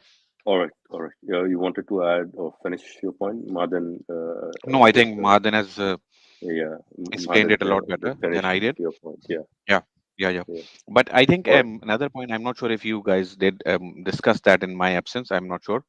Is that what William Lane Craig is not actually responding to is cosmic skeptics' question about, you know, um theists use the moral argument, and they appeal to our moral intuition as a basis of that moral argument. If, according to William Lane Craig, those moral intuitions are not reliable, are not completely reliable at least, then in that case, then they cannot have their cake and eat it too. Either they would claim that we might not be able to understand God's reasons for agreeing certain moral rules, and they cannot at the same time give our moral intuitions or provide our moral intuitions as an argument for God. I mean, you cannot play that game from both ends, from both sides. So I think that is, and William Lane Craig is not responding to that right now. He's just claiming that, well, it's not inconsistent logically. It's not inconsistent that God's nature, it's not. So he's trying to, he's sort of responding to the problem of evil, and he's claiming that it is not inconsistent with God's nature or God's goodness, because it is by definition whatever God does is good, or whatever God decrees is good.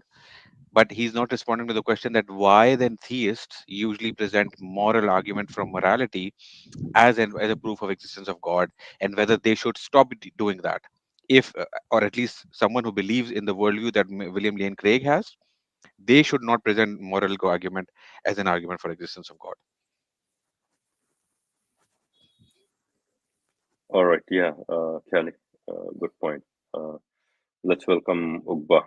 Ugba, how are you, mate? Hi, hello, hi Martin. Hi, Kat. How are you guys? I'm good. Hey, yeah. How are you? I'm good. All right. Yeah, Madan asked for you. Madan talked about you probably about half an hour back or so, I think. Mm. So, It's and I think, good to see him after a long time. Yeah, I yeah. think we've been streaming. Sorry, Madan, go ahead. No, I'm just saying, yeah, you too. Are you sure you're good, Ukba? Because apparently we can't determine that. Whether we're good or not. Right? Apart from that which is God's, bestowed upon. What is good? Ukba is blah blah. Blah blah. Yeah. Okay, it seems like Ugba is confused because he didn't hear us probably past 30 minutes or so. No, I think he Yeah. did. Yeah. Okay, Didn't he? he did. Okay, I didn't. I don't know. I'm not too sure. He'll be the one who will tell. Yeah. Hmm. All right, shall we move on then? Move ahead with the. Yes. I think Yeah, Ukba is let's on continue. mute. If he's trying to say something, he doesn't know that he's on mute. Yeah, Ugba, you're on mute if you were saying something. We couldn't hear. No. Wanted I to was add just something to the discussion? No, guys, go ahead. Because I haven't watched Or, this video. I saw it on all right. Twitter and You there were you videos you haven't heard about us it. so far as well, right? Okay, that's why you didn't Yes, get that joke. But Madin joke, blah blah blah. I was with Asdaq and Ali Safina. I'll tell you about All it at right, the best. yeah. We'll probably talk about all that maybe in the backstage, maybe. Yes. Yeah. I think that's better, right? Okay, let's move on then. Says first that God has the right to take anyone's life whenever he wants to. Unfortunately, children die all the time in infancy.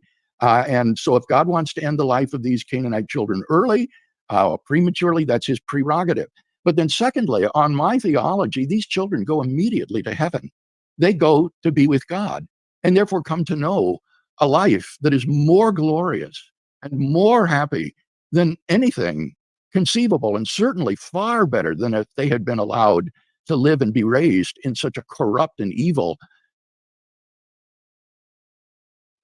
I think the point to be noticed over here is, as soon as he says that, in my theology, God allows kids to be, kids to die in infancy and whatever, right? Many kids die in infancy and all those. I mean, he could just stop there because that's his, uh, he believes in that divine command, right? And even if God doesn't give any justification, he should say it's all good because God commands it. Now, because his internal, whatever you can say, internal moral compass kicks in, he starts to justify that, okay, these are the things that, I mean, of course, they are. It's not that they are not written over there. I mean, that's what the theology says. So, but even if the theology didn't say all those things, he would still be saying, "Oh, it's all good thing," basically because God commanded it, right? So I think just wanted to make that point that he makes it sound as if killing children is good because you'll get greater life, greater good out of that. I think we already discussed all those things earlier as well. Exactly. And I'll tell you, Environment as they sorry, were in. So it was Sorry, actually a sorry. yes. So I wanted to say that even I think Alex earlier, maybe earlier or later on, mentions that, if you have this divine command, morality, worldview, then you don't even have to declare that Canaanites were all these evil people. You don't even declare them evil per se. You could say, well, whoever, maybe they were the most pious people on the earth at that time. Even then, God Exactly, could have exactly. decreed for Israelites to attack them and kill each and every one of them. Why? Because God could decree that. By definition, whatever God asks people to do is good. Anyways, God decreed the Israelites to murder children and animals, right? And William Lane Craig is trying to explain that away by telling, well, it was a blessing and God has the prerogative to decree whatever he wants to, or whatever is in line with his nature, of course. But in other words, whatever he decrees is good. So he could have decreed Israelites to kill Canaanites, or despite the fact, despite it being that the Canaanites were the most pious people of the on the planet at the time. Yet William Lane Craig would still be defending Israelites, or God, his God's commands, because he would say, well, God has a prerogative to command anything, because whatever he commands is by definition good. So I think, yeah, he don't even have to go and declare Canaanites as evil if he has that worldview. Because I think that this is similar to the problem, the attribute of justice that we discussed about the Islamic version of God, which is that if the purpose of creation is to test humans, then why did God created these babies which die early on?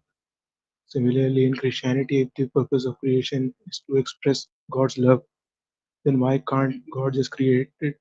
Why couldn't God create these babies in heaven instead of letting them suffer through Yeah, these circumstances? I Exactly. think I was talking about this point with Mahadin, I think, before the stream started.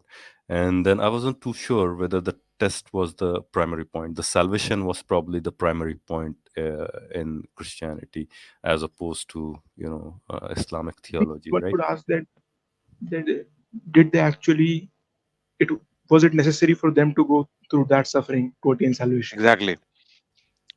Why create this world at all with all this suffering?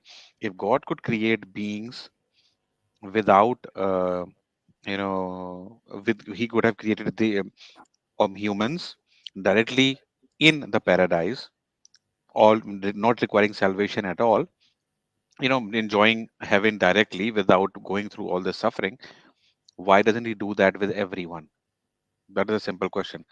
If he can kill babies in their childhood, and having, let's say, a baby who dies on average, if we analyze all the babies who die young, or at a very young age, and we analyze all the humans who die at a later stage, I think we could easily say that on average, people who die at a later stage go through a lot more suffering. Why? Because we see that they can, even all the babies, the kinds of deaths that they have, Even adults have those kinds of deaths. So on average, their suffering seems equal, but not equal. I mean, at least the suffering of death. But since an adult who dies at a later stage goes through this life with all this suffering, then the question would be, why does God need to allow all of this suffering and only allow salvation after human has gone through all of this suffering? Just why doesn't he directly just creates all of these humans in paradise where they can enjoy their existence? I think he'll respond to this by saying that there's no reason, and he's Yeah. not under any obligation to tell us. Mm. Are you taking the Ghazali's view? Do you think he believes in the Ghazali's view? Exactly. He has no reason to do the things that he do. But how did he respond to the objection that if if God is free from all obligation, then how are we sure that God didn't lie to us, or God can't lie? How can we eliminate the possibility of lying from it? Because this is one of the core issues in Islamic theology. I don't know how Christian theologians Yeah. deal with this. Yeah. I don't think he deal with that in this video. I'm not sure how he generally deals with it though, I because he think I cannot say think that. he has to take that as axiomatic, or whatever. It's built in his nature. He doesn't lie, Again, probably. Yeah, so that's just like, probably. Yeah, yeah, yeah. But I'm yeah, because assuming, with but that I'm not enters quite sure the about that. definition of omnipotence, tautology. Right, right. Madan, you're on mute, so you want to say something, add something. Yeah, I mean, I just want to say a few, just maybe reiterate or say the same thing in a different way that we've already said. Um, just basically, when we think about this problem of evil type of things, we need another way of thinking about it is that how can we best differentiate it from an evil God hypothesis, right? Like, can the same things be said about an evil God? The same sort of justifications that Bill Craig is saying, right? So Just is exactly mirroring them, right? Yeah. yeah. So is the worldly data that we're saying, like the Canaanites and all this genocide, whatever you want to call it, is this more fitting for a Bill Craig type of God or an evil God? And how do we help delineate between the two hypotheses? Like, does the data fit one better than the other? And given that all of these explanations that Bill Craig is saying can be mirrored for the evil God, it is sufficient for keeping the problem of evil alive. Remember, the problem of evil is solved if we can show that the suffering is reconcilable with a good God. Yeah, or there isn't any suffering. Yeah, something like that. Um, and the problem of evil remains at bay if definitely if the evil is not reconcilable with a good God. Yeah, that there can not be any excuse to explain how the suffering is consistent with a good God, or because we can't explain it. We can't explain how it is reconcilable with a good God. So that doesn't mean it's not reconcilable. It's just we can't explain how. And a lot of these the things that Bill Craig is saying in the end, and other theists say, kind of reverts to that kind of skeptical theism, mysterious God. Like, we don't know the reason. Just like you guys have said it a second before I started. Like God might have a reason that we just don't know why. Why he didn't want to send people to heaven. Why he didn't want to just just try this alternative way of doing things instead of doing it this way, right? That still keeps the problem. You've not solved the problem of evil. You've just said you're ignorant about it, but it's still alive, right? It's still a problem, because now you're just saying there's all this suffering in it, and we don't know how it's reconcilable with the good God. Well, that means it's still Yeah, possible. there is a greater good. We don't know Yeah, exactly. yeah. Yeah. Well, no, yeah. The idea that there is it could be a greater good. It could be some other Yeah, stuff as yeah. well. That's one of the possibilities, basically. Yeah. Yeah. Yeah. It can somehow be reconcilable with a good God, etc. Mm-hmm. But that's not solve the problem of evil, right? Because then when the theist then stops and starts praying to God or something, he's actually positively believing God is good. And that's the whole point of the problem of evil, to prove God is good, right? Is to solve it. And so that actually this evil is explainable away. It can be explained away. God is good. Until and unless you show that God is good, any other move doesn't solve the problem of evil. You have to prove God is good. So saying like mysterious stuff, it doesn't prove God is good. It just says it could be the case that there's a mysterious reason. But remember, it doesn't differentiate from the evil God hypothesis. There could be an evil reason as well. It could be a mysterious evil reason. There could be a greater good, or there could be a greater evil. And you have to, Exactly. right? So until and unless you've exclusively shown, unconditionally shown that indeed God is good, you've not solved the problem of evil.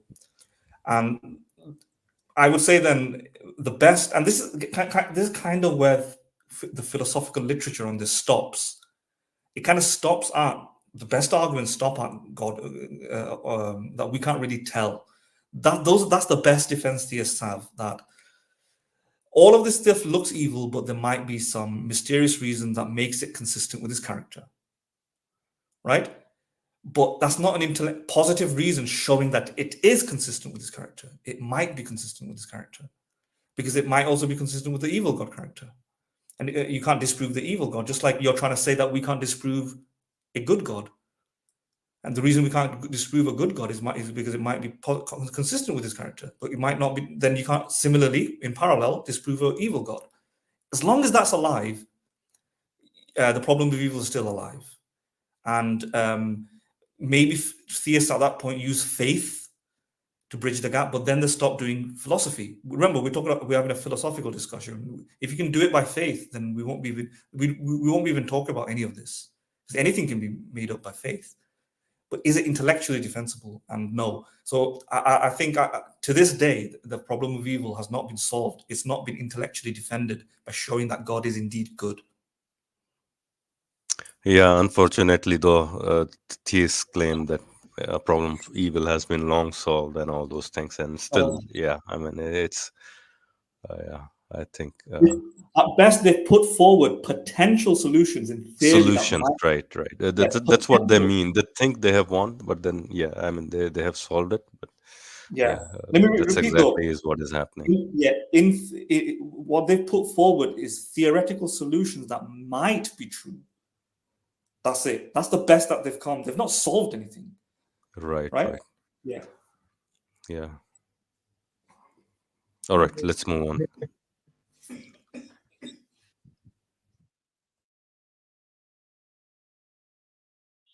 Tremendous blessing to these children for them to be killed and go to heaven and be with God. You must understand how that sounds, saying it was a blessing for these children to be killed and go to God. I mean, this is something that Dawkins quotes you on directly, and I'm interested in you share my assessment here that even if he's not correct, I can understand why he would hear you say something like that and think that it's morally repugnant, that it's revolting. In any other context, if somebody says something like, well, maybe the murder of these children, I suppose you wouldn't see it as murder, but the killing of these innocent children is a blessing to them.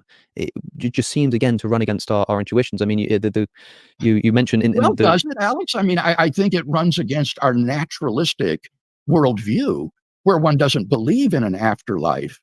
But on a theistic worldview, if these children go to a life more glorious and happy than they can imagine, then it is a great blessing. It's just that modern man doesn't believe that anymore. There are a few ways that I would maybe respond to that. The first is to say that there are areas like take the issue of abortion, for example. Now, you might think that it's immoral to have an abortion because God has commanded that you shouldn't take innocent life, in the absence of some specific divine command, sure. But a lot of the time in this discussion, people do talk in language which points to how this is bad for the child. You're taking away the life of a child. You're committing some wrong towards the child.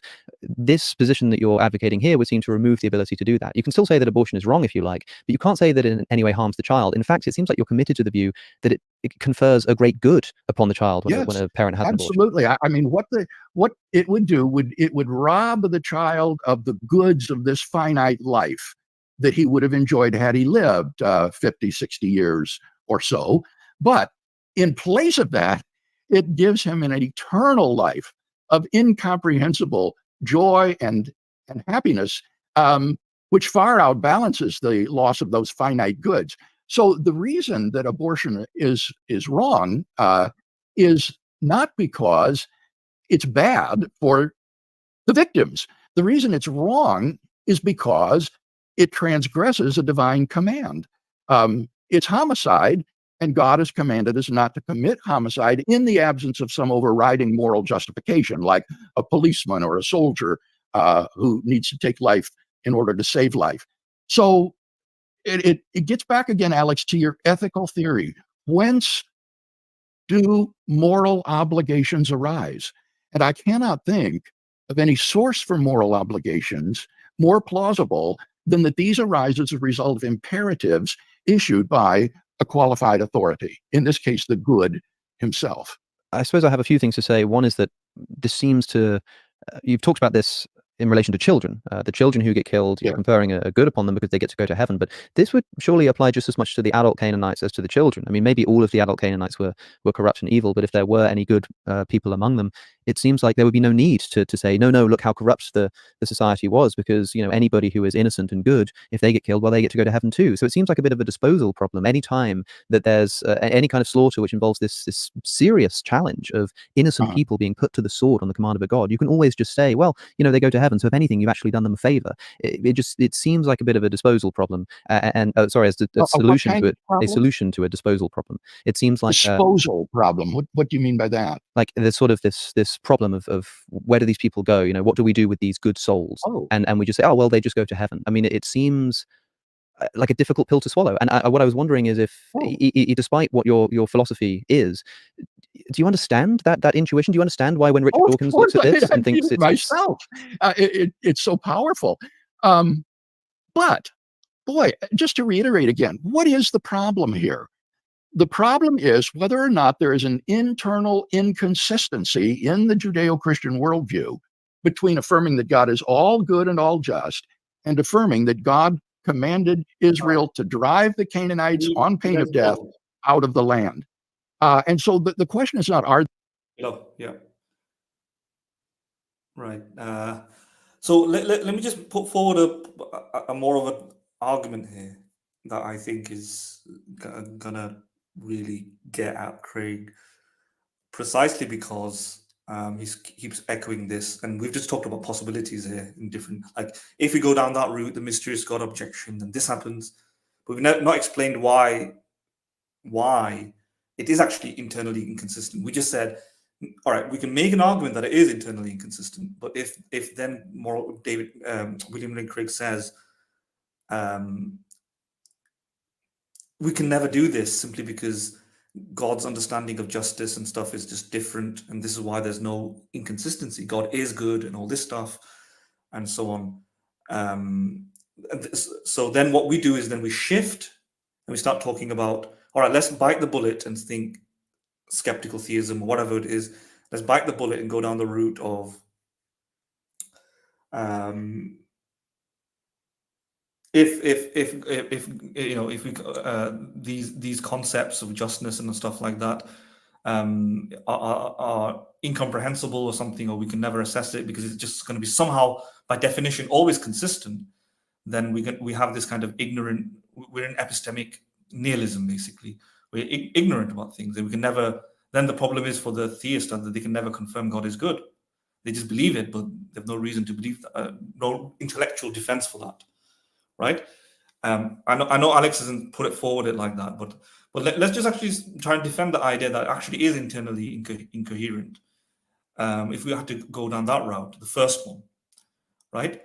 And the reason is that William Lane Craig is saying that God is just, God is good, and God is good, and therefore God is just, benevolent, loving, merciful, and by definition, if there's a genocide, then if God is the one to command the genocide through those attributes, it must it's like an analytical truth. It's like a square must have four sides.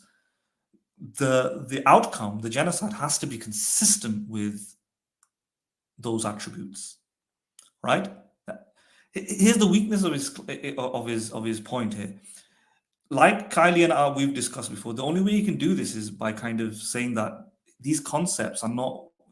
Soon as there's a conflict between our human understanding of these concepts, he's going to appeal to that. He's going to appeal to the idea that God's fairness is just beyond our understanding. It has to be. Otherwise, I don't understand how he's going to reconcile that.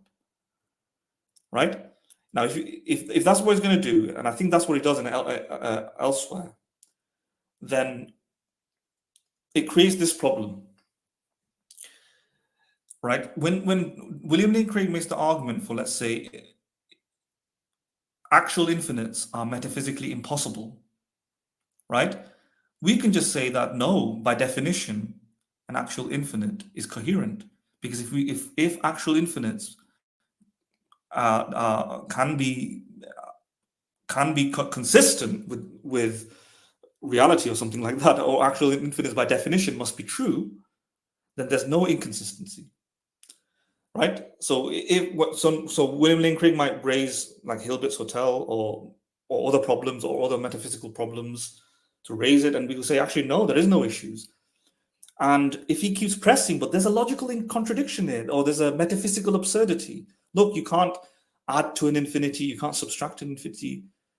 We can just appeal to the fact that an infinity is beyond our comprehension, and there might be some consistency or something like that. It's a mystery, right? Yeah. Yes, yeah, because it's beyond your ken, it's just beyond us, Mm-hmm. and so therefore it's internally consistent. There's no contradiction. Right. It's completely Right. consistent. So William Lane Craig will have to let go of that, in which case he can't prove the existence of God. His case depends upon that to some extent, a lot of his arguments. But if he doesn't let go of that for the same reason, yeah, and if he says that he can actually assess infinite attributes of an infinity with his puny imagination, with his finite imagination, he can find a contradiction in an infinity. And why can't we, using our puny imagination, find a contradiction between infinite fairness and a genocide? Right? Exactly. He's stuck in a bind here. Either we can do that. So he has to. So it's like a symmetry problem now. Like a symmetry. He needs a symmetry breaker, right? Right. Right. He needs a symmetry breaker. He has to show what's different here. Right? Either we can do that and analyze God's justice and mercy and compassion and see that, in fact, is in contradiction with the genocide. God could have done all of these alternative things.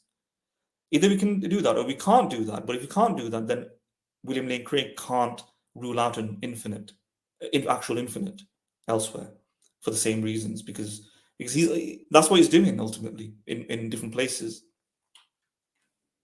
Right? Right. Right. Exactly. All right. I would Anybody else wants to add Yes. something? Kelly? Yeah. No, I totally I agree would- with him, with Mahadan. Yes. yes, All right. I also agree with him. I would just want to add that if, according to Craig, if killing children results in them attaining eternal pleasure, bliss, and salvation, then shouldn't all humans kill all children in the world? Because we Ukba, will I think, can't hear He you properly. Ukba? Okay, so I think Ugba is saying that sorry, Ugba is saying that if, according to William Lane Craig, it is a great blessing on these children, that someone actually killed them while they were young, because now they end up in heaven. Then why don't everyone just start killing their children or something, something like yes, that. because given So the yeah, evidence he we does have, we are mention under that. a I think, moral obligation for the greater good. yeah, yeah. Bill Craig Exactly. responds to that later on. I think He doesn't, he I has. mean, he tries to, no, he tries to respond. His response is, again, very weak, I would say. He does not actually respond to it. He just say, no, no, no, Right, it's right. wrong because God decreed that it is wrong. So God has Yeah, I decreed, mean, or he decreed his against it. response is really weak actually over there. Yeah. Basically, I mean, you can say, okay, you could still kill them.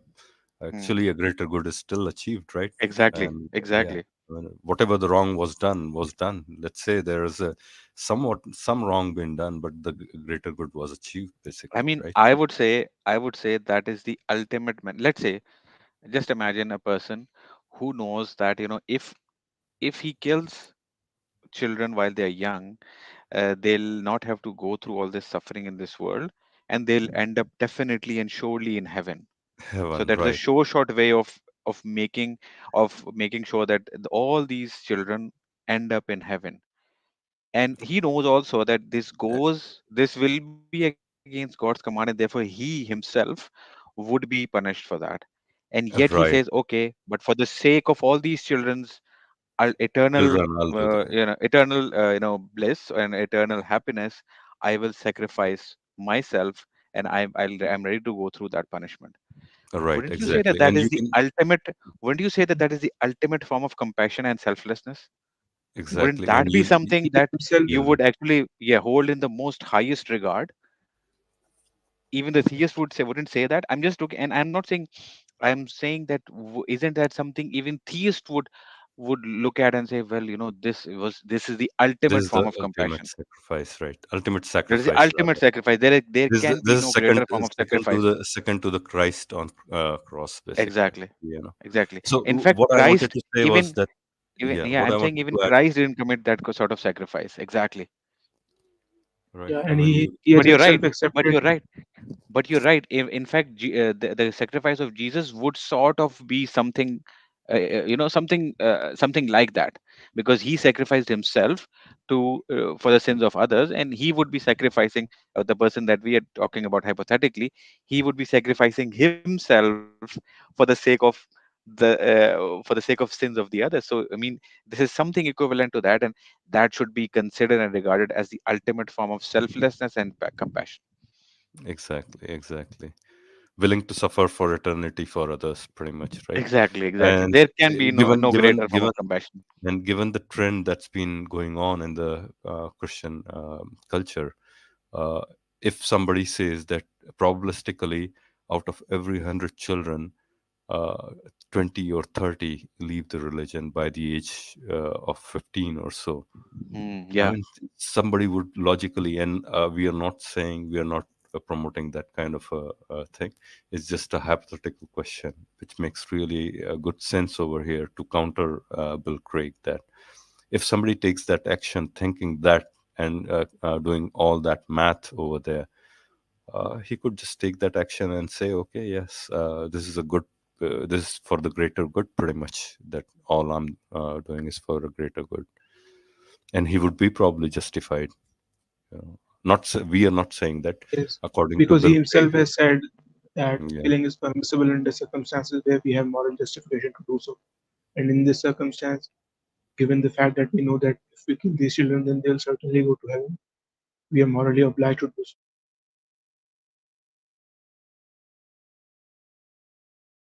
All right. Uh, Madan, you want to add something? Shall we? Uh, No, let's just move on. okay. All right. These things true? Or did this really happen? It's only a question about, is there an inconsistency between those two propositions? And I think that given a divine command theory of morality, we can see that those propositions are quite consistent with each other. Now, that says nothing about whether or not it's true that when you die, you go to heaven, or that there is immortality beyond the grave, but those beliefs are part and parcel of the Christian, Judeo-Christian worldview. And so the question is, does the Judeo-Christian worldview have an inner inconsistency here? And although Dawkins himself has never interacted with my theory here, in my debate tour with his comrade, that yes, I have positions. Dawkins quotes an article that you wrote in response to this issue, and I suppose I should read what the point that he pulled out, which summarizes his position here. You said, "So whom does God wrong in commanding the destruction of the Canaanites? Right. Not the Canaanite adults, for they were corrupt." Yeah, before he just proceeds to explain what Dawkins is saying, I think on one level, Bill Craig talking about an internal consistency, resolving it in theory is one way of defending it, but he has to also show the practical reality of it as well. So it's not sufficient for him to come out with a theodicy. He has to, let's say, he has to also show the empirical reality of the theodicy. Okay? Because that's how we kind of move knowledge forward. We don't just think about a theoretical possibility that might reconcile it with a divine being, that and therefore be internally coherent, internally consistent. But we also want to know whether or not that is manifested. And this is where my examples of comparing it to human cases explain. It's an analogy, not saying it's exactly the same. I talked about Jeffrey Dahmer before, and this Right, kind right. of explains it. Like, if Jeffrey Dahmer was a good person, then when he, by definition, he's a good person. Then when he goes and, let's say, commits an atrocity, that is going to be consistent with his, what do we do there? Does his atrocity confirm to us that he's not a good person anymore? But if we can be sure that he is a good person, then we have to The act think, becomes good.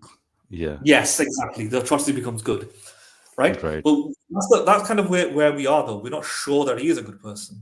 So right, right. he can I see it. think this whole internal consistency thing, Yeah, as you already mentioned, and I'm just yeah, probably repeating, could be applied yes, to an evil god as well. So what? yes, You could place yes, an evil yes, god, and it's completely yeah, internally consistent. yeah. So And what? Bill, You yeah, and haven't Bill solved Gates, any problem, exactly. basically. Yeah, until and unless you say that an evil god doesn't exist and only this good god exists, and that we can confirm that it is good, then we can maybe say, this or that atrocity has to be good. But we're not in that position, right? He just Right, comes out with this exactly. theoretical idea. So that's the first Right, thing. Let me just, it's not all done. But then when you add the theodicy as well, that is also not confirmed. So when Jeffrey Dahmer may say, for example, the reason I committed this atrocity is so that let's say the reason I committed the atrocity is because I have a self-defense motivation. I did it out of self-defense, or something like that. But if Jeffrey Dahmer in a court of law can't prove that self-defense was at play here, then yes, in theory, if self-defense was in play, then he can be off the hook. It'll absolve him of this potential crime.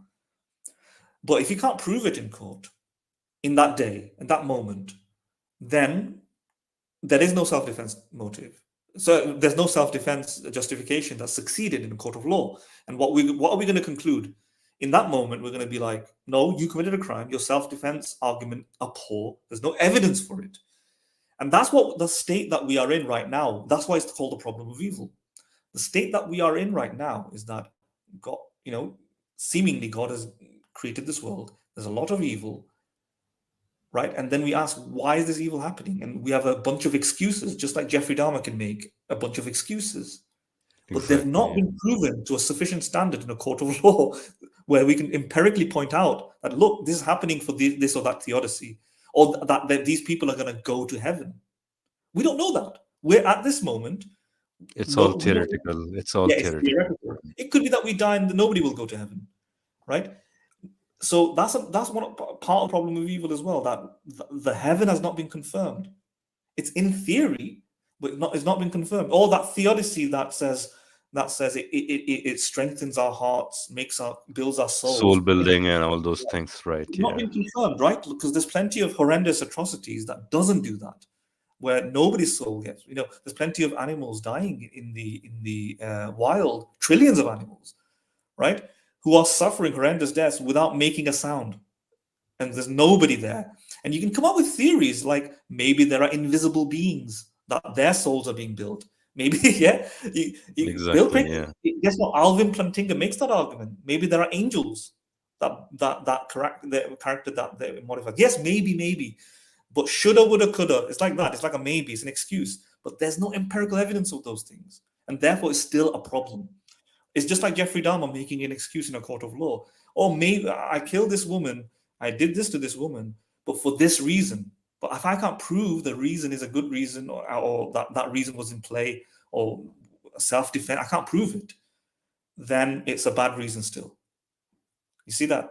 And that's another way to approach this, I think.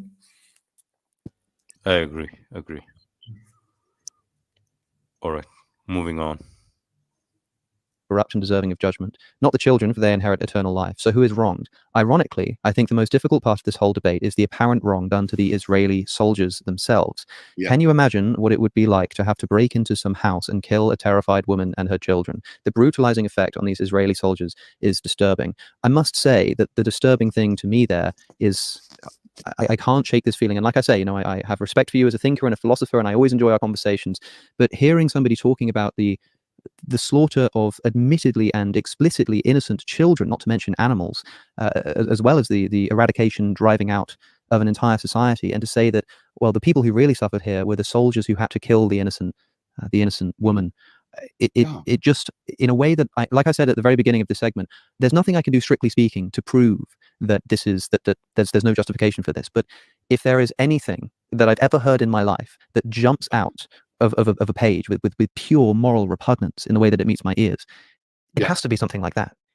Well, I've really thought hard and dispassionately about this, Alex, and I tried to think as hard as I could, who has been wronged in this action? And it's very difficult to think of anyone who has been wronged by God in commanding this. And then it hit me, well, what about the Israeli soldiers themselves? Because we do know from soldiers who suffer from PTSD that the brutalizing effects of war upon soldiers is terrible and can be destructive. And so I explored at some length, what about the wrong done to these soldiers who had to carry out this command? Is there any motivation that might justify giving such a command to them? In the original article, I suggest that yes, indeed, there are goods that would be achieved by having them carry out this command, and that God would have morally sufficient reasons for doing that. That's in my original question of the week, number 16, if people are interested in following it up, where I argue that, in fact... Yeah. Right. I mean, Could God do any better? Yeah, exactly. Right. So who has been wronged? He keeps repeating who has been wronged, but the way to assess this is that the greater good that was given, let's say, to the soldiers or the babies, even with afterlife, could God have done this that is more consistent with his nature analytically when we use our finite imagination to assess this, which is what we should? Could God have done this alternatively and been more, and this would have been more consistent with his nature and more consistent with compassion, justice, and so on? Right. Or did he have to be a utilitarian? And no, he didn't have to be a utilitarian. Therefore, that is the wrong. That is the wrong. So everyone has been wronged here. So even one soldier, let's say, who was horrendously traumatized, put in pain, since God could have advocated, averted that, diverted that, or just one mother who lost a child, right? Since God could have done this in a different way without causing this suffering, he's not justified doing it in that way. Now, a human being with his limited resources, limited imagination, when he's stuck with a trolley problem, let's say, and he has to pick between one or the other, and either kill one fat man or kill four individuals, maybe, and again, I'm not a utilitarian, but it's more persuasive here, the force of utilitarianism, because now you're stuck between limited choices with the limited resources, but God's not in that choice. God has infinite resources as long as they're logically possible. So he doesn't have to pick between causing some suffering, but then as a payment, get forever life. Yeah, he could just save the fat man as well as the 3 lives. Exactly. I mean, why not? I mean, we don't have a choice. He doesn't have to make a trolley. He doesn't have to make a trolley, basically. Yes. Yeah. Why run the trolley down that rail? Exactly. So in this scenario, then God didn't have to make even tiny bit of pain.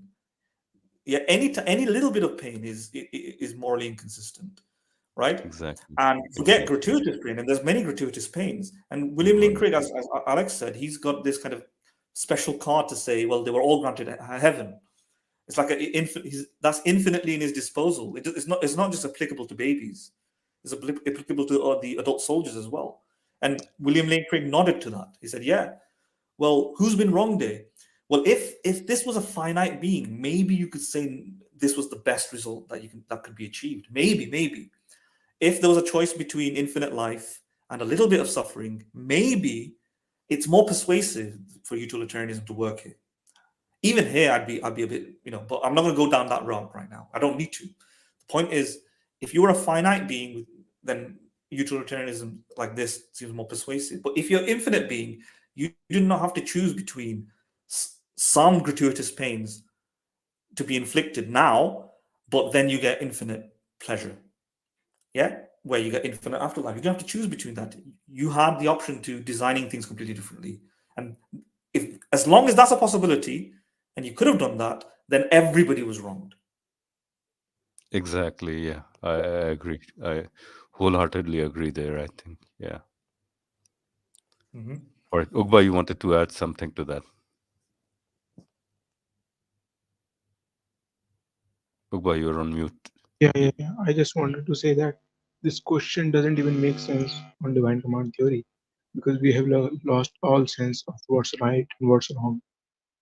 Because if God dictates what's right and what's wrong, and we don't have any way to access that moral knowledge, then how can we even guess or even conceptualize that what could have been the better way? Yeah. That's again. Right, right. That's We like the discussed language that. problem. Yeah. Yeah. So William Lane Craig is kind of sifting between different things, right? At some point, he's there saying that it just would be consistent with his just and loving nature, and then he's trying to say that he can't see anything that is inconsistent with his loving nature as well. When he says who has been wronged, he's trying to show, in other words, in essence, he's saying how is this inconsistent with his loving nature, right? But And love, yeah, all sorry, these go on. become meaningless. Yeah, But don't yeah, these things become meaningless? Even justice becomes meaningless. And there's a yeah, huge debate about this in Islamic theology. yes, Right, right. Yeah, I think Ugba, you missed us talking about that part as well, right? I think we did discuss that part actually. So that the language problem, I think that's what the joke was about. Blah blah blah. I think that's why you didn't get that joke. But how is it possible that Lane Craig himself is unable to see through this, that all these things See, become you meaningless? once you are blinded by certain dogmatism, it's really hard to shake that off probably, and he's through that. I mean, he probably is a brilliant philosopher, but then you go down those routes where you just can't get past those things, and you in your mind you're thinking that you're internally completely coherent, and you don't see those problems. That's what I think probably. That's what is happening with him. Yeah, It's probably exactly. a cognitive dissonance maybe of some sort. All right, shall we move on? Unless somebody else has any point to add. Yeah, I'll just point out also the fact that, you know, I'm not sure William Lane Craig personally has ever done this, but many Christian preachers, Christians would object to, let's say, many events in the Islamic history, and they would declare that as if it's something immoral that was carried out by Muslims, and maybe they would point out some immoral acts in other religions as well. I think they've lost the ability, or they The would have grounding, no basically, yeah. the grounding to carry out any sort of moral criticism on any other religion if they have this theodicy. Because any religion can have this theodicy, and they can have justification for anything, no matter how atrocious it might seem. They can justify it on the basis of this explanation or this theodicy. Exactly, I agree. All right, shall we move on then? I think we still are left with some more of video. Let's run it.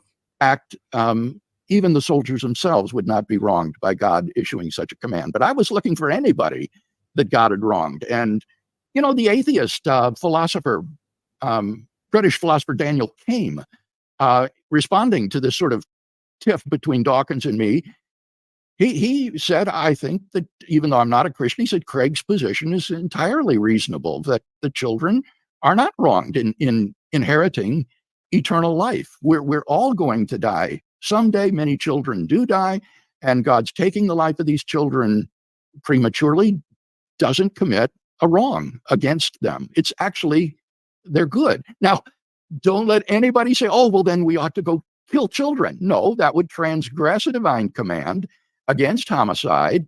And therefore, in the absence of a divine command, that would be morally wrong. It is only given this divine command from the paradigm of goodness itself that one would be morally.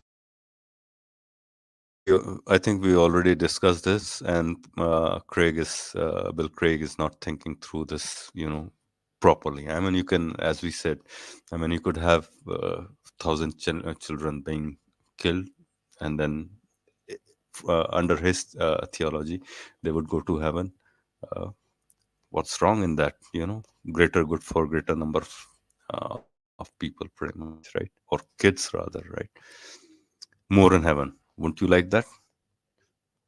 That's why you do, evangelism, pretty much. That's your goal, right? When you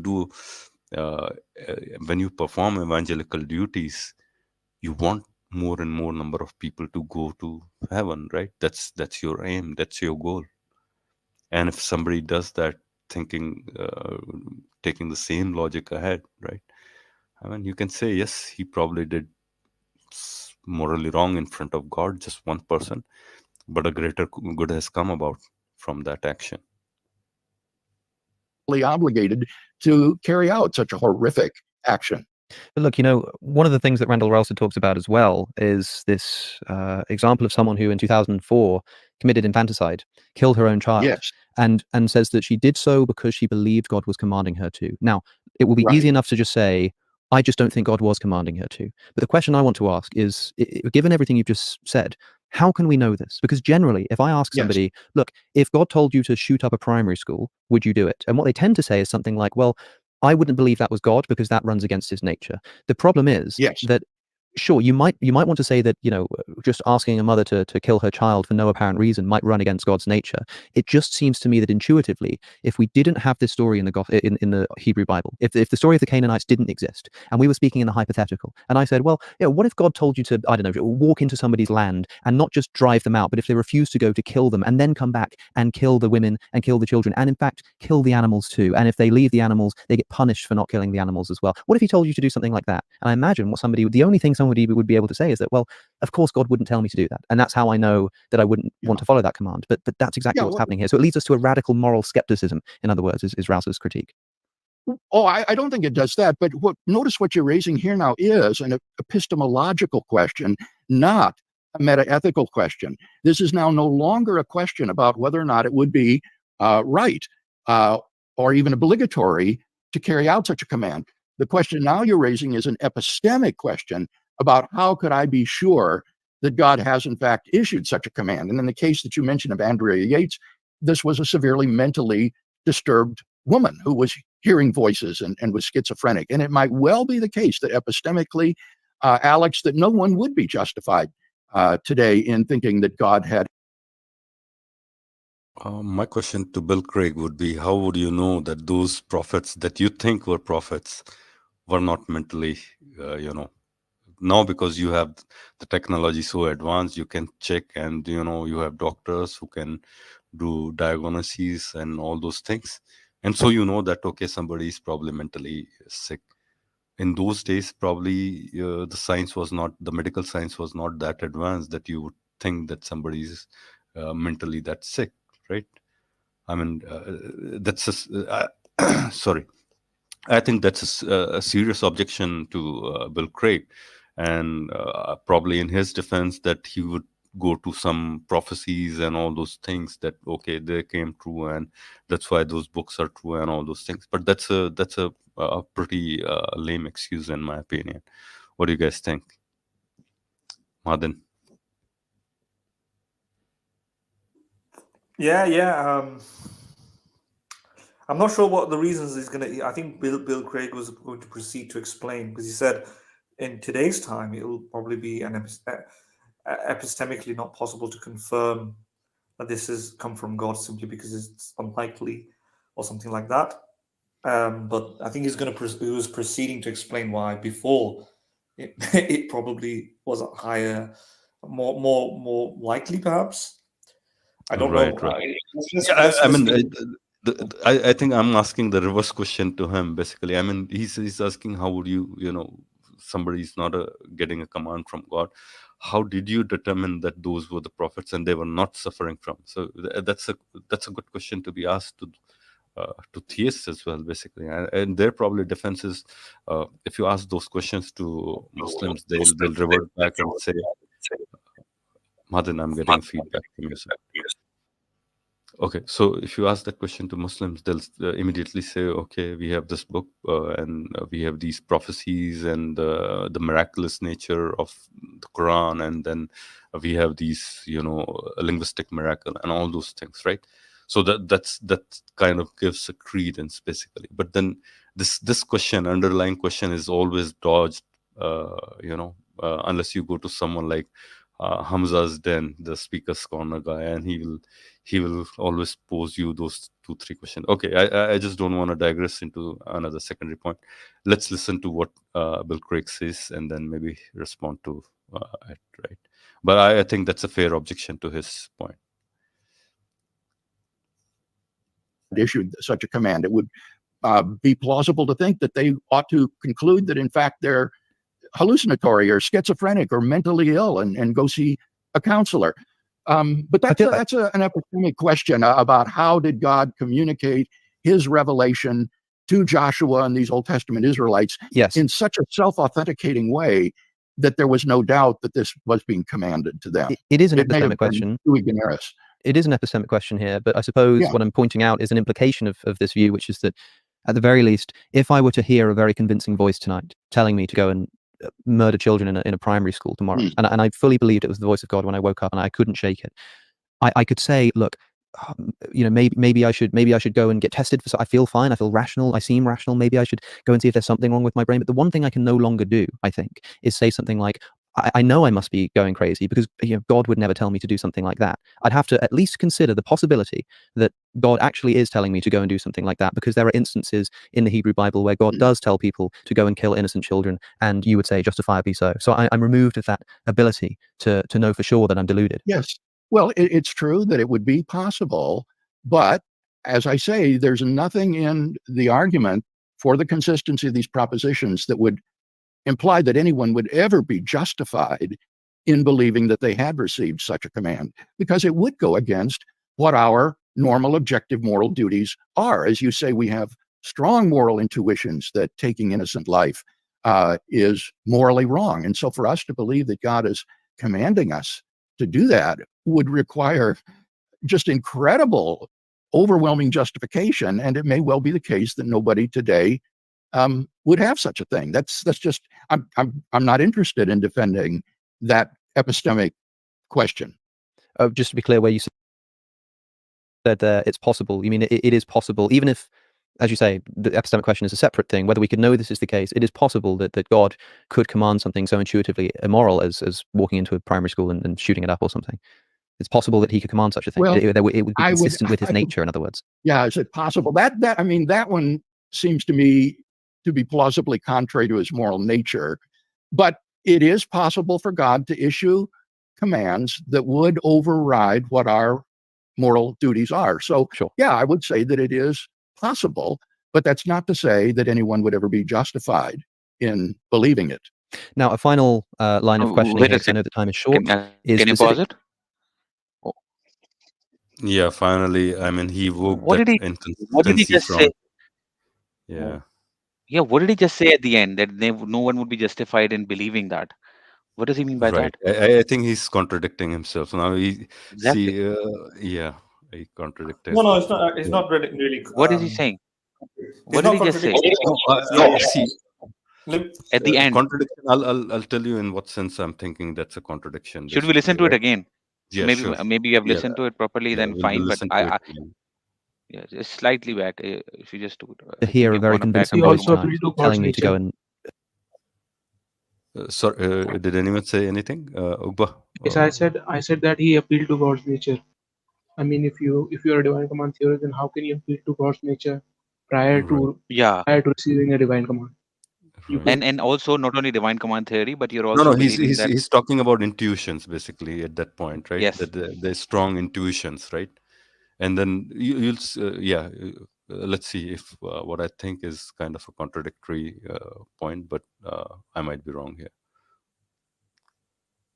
Murder children in a primary school tomorrow, and I fully believed it was the voice of God when I woke up, and I couldn't shake it. I could say, look, maybe I should go and get tested for. I feel fine. I feel rational. I seem rational. Maybe I should go and see if there's something wrong with my brain. But the one thing I can no longer do, I think, is say something like, I know I must be going crazy, because God would never tell me to do something like that. I'd have to at least consider the possibility that God actually is telling me to go and do something like that, because there are instances in the Hebrew Bible where God does tell people to go and kill innocent children, and you would say justifiably so. So I'm removed of that ability to know for sure that I'm deluded. Yes. Well, it's true that it would be possible, but as I say, there's nothing in the argument for the consistency of these propositions that would imply that anyone would ever be justified in believing that they had received such a command, because it would go against what our normal objective moral duties are. As you say, we have strong moral intuitions that taking innocent life is morally wrong. And so for us to believe that God is commanding us to do that would require just incredible, overwhelming justification. And it may well be the case that nobody today would have such a thing. That's just, I'm not interested in defending that epistemic question. Just to be clear, where you said there, it's possible, you mean it is possible, even if, as you say, the epistemic question is a separate thing, whether we could know this is the case, it is possible that God could command something so intuitively immoral as walking into a primary school and shooting it up or something. It's possible that he could command such a thing. Well, it would be consistent with his nature, in other words. Yeah, is it possible? That one seems to me to be plausibly contrary to his moral nature. But it is possible for God to issue commands that would override what our moral duties are. So, Sure. yeah, I would say that it is possible, but that's not to say that anyone would ever be justified in believing it. Now, a final line of question. All right. So, first thing, he did agree that's a possibility, at least possible. But why would not anybody justify it? He himself said that your divine command should supersede over your moral intuitions, right? Isn't that true? Now, once somebody thinks that he's receiving a divine command, shouldn't that somebody now be morally justified in carrying out that command, even if his moral intuition says no, this can't be true, basically, right? Philo, can you hear me, by the way? Yeah, sure. Right. I'm not sure that it is a contradiction based on everything that he said. So what he seems to be saying is the following, that it isn't indeed possible to override your moral intuitions. Your moral intuitions themselves are not reliable on their own. Moral intuitions are given validation through divine commands, right? So your moral intuitions that you have on their own, they don't mean anything, right? But it's because of divine command theory and God's commands and God's mandates, and because of his character, it's why there's coherence between our moral intuitions and God's divine commands. Right? Now, God can indeed possibly command something against our moral intuitions, because he's the writer of all. He's the legislator, and he can say something that is completely contrary to our moral intuitions. Again, there's no inconsistency so far. Right? So he can, in terms of a possibility, in theory, say something like murder that child over there. Right? But although it's possible that he might do that, no individual person is justified in believing that he has done that. Now, I don't think that there's an inconsistency there. He might be wrong. I think no.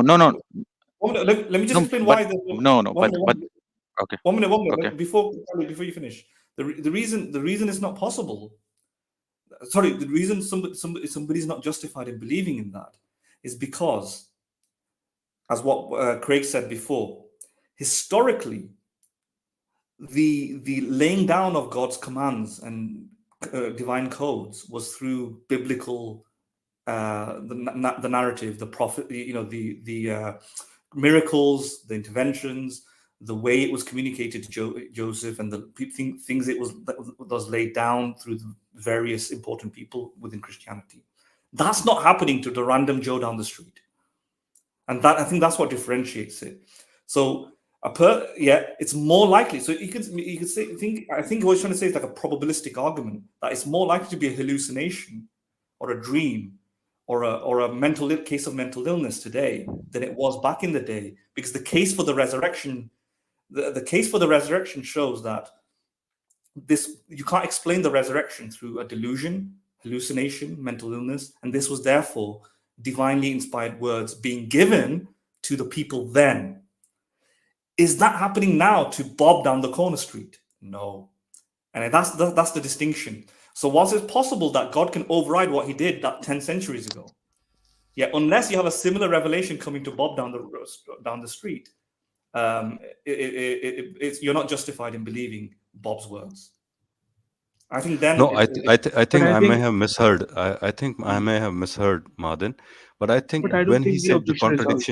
the contradiction I thought, and I still think it is when he said that God cannot command this act because it is against his nature, right?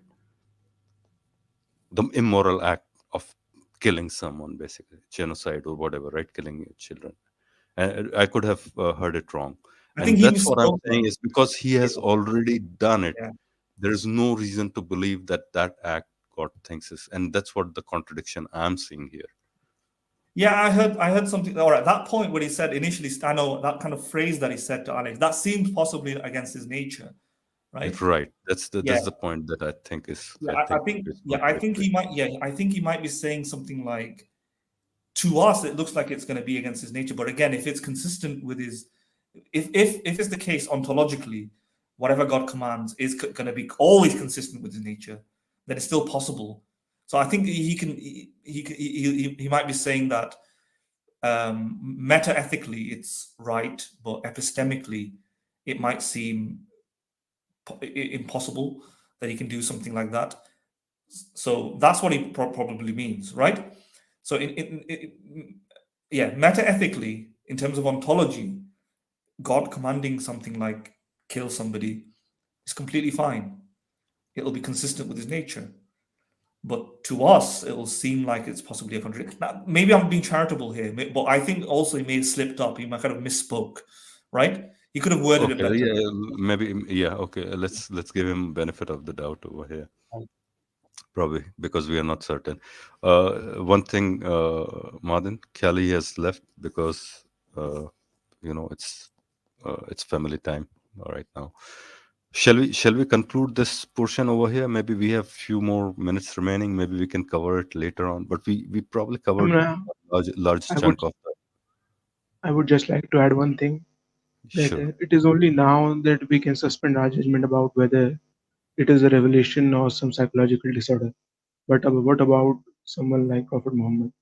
Because how can he could have judged that whether he was hallucinating or whether it was actually a divine command? Right. He had I no think way to I think distinguish. Christians will have to deal with all the other prophethood claims, right? That they reject, right? Yes, After Christianity, the same is true with Islam. Probably all the prophets that they don't even consider if to you be believe prophets, that they were actually false including prophets, Mirza Ghulam uh, Ahmad, right? you So still cannot morally you have critique a them. huge, you haven't solved any problem there. You just by saying this statement that Bill Craig said that we go by that standard.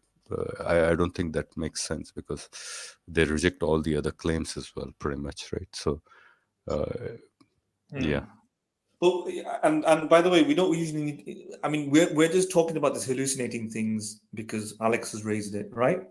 And right, right, we're trying to figure out trying to make a comparable case for the Canaanites slaughter. exactly, Yeah, yeah. yeah, but we don't need to go down that route really. We just can say that, and all of the if all of the alleged prophethood claim arguments have been established, like let's say for Islam it might be the linguistic argument, scientific prophecies, not standard prophecies, and any other thing. It doesn't establish the moral nature of God, right? And anything that he Exactly. claims about himself in the book. So that's all we have to say. And the same applies to Christianity as well. I think if you establish the resurrection, if you establish any other miracle, it doesn't establish the moral nature. I mean, you have the character of Jesus Christ, for example, but that's limiting the evidence to just what Jesus did in a small time period. Because if Jesus is making God claims about God, then he has to look at the total evidence, and it's not just the minimum levels of nice gestures that he did during that time, healing or whatever, his charitable nature. We have to look at the rest of the world and the suffering that's been happening for 4.5 billion years or so, or 3.5 billion years. Yeah. And in other words, he has to solve the problem of evil, but we can't assume his moral nature to solve the problem of evil. Right? So it'll be circular. Because that's what's in question. So the problem of evil, the entirety of the suffering, of the level of suffering from the beginning of animals, basically, beginning of conscious creatures, is a case against establishing the moral, even right from the beginning, to establish the moral attributes of God, right? Because none of the arguments, whether they're prophethood claims, whether it's like the natural theological arguments, like design arguments, whether it's like philosophical cosmological arguments, establish, apart from the ontological argument and maybe the moral argument, which tries to establish the moral nature of God. Apart from those two arguments, philosophical arguments, everything else doesn't establish, attempt to establish properly the attributes of moral properties of God. So we can never know that God is good. So how do we know that God is actually commanding us good commands? And that's all we have to say. Right, exactly. All right, Mahaden, I think Kelly dropped out, and we should end the stream here. And let's carry on the further part of the review later on. Maybe I think we are done with it pretty much. Maybe we can just cover it a little bit in the next stream. What do you think? Yeah, I think that'll be fine. I mean, yeah, that's all good. I mean, do we have any comments in our chat that you may I want to think look into? I think we There's have one. quite a few. Let's see. All right, hi so far.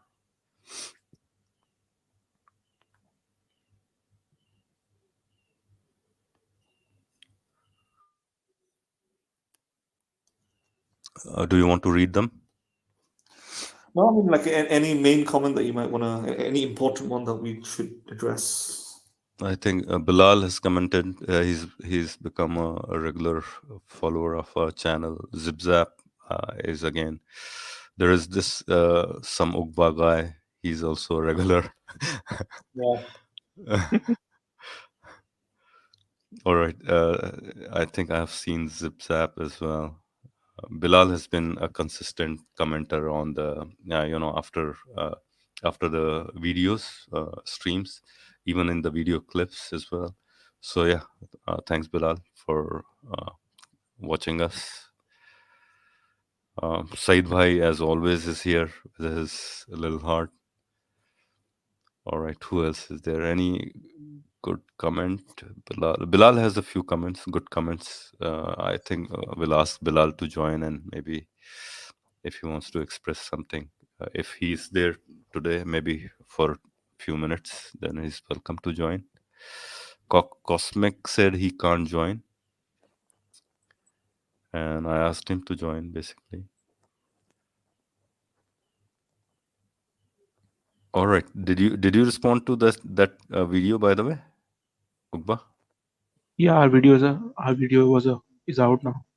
It has Okay, been, I think. it's on Haris's channel. Which one? The Yes. Haris Urdu? Yeah, Pakistani Military.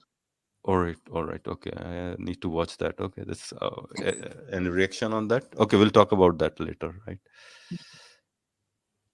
Madan, this is for you.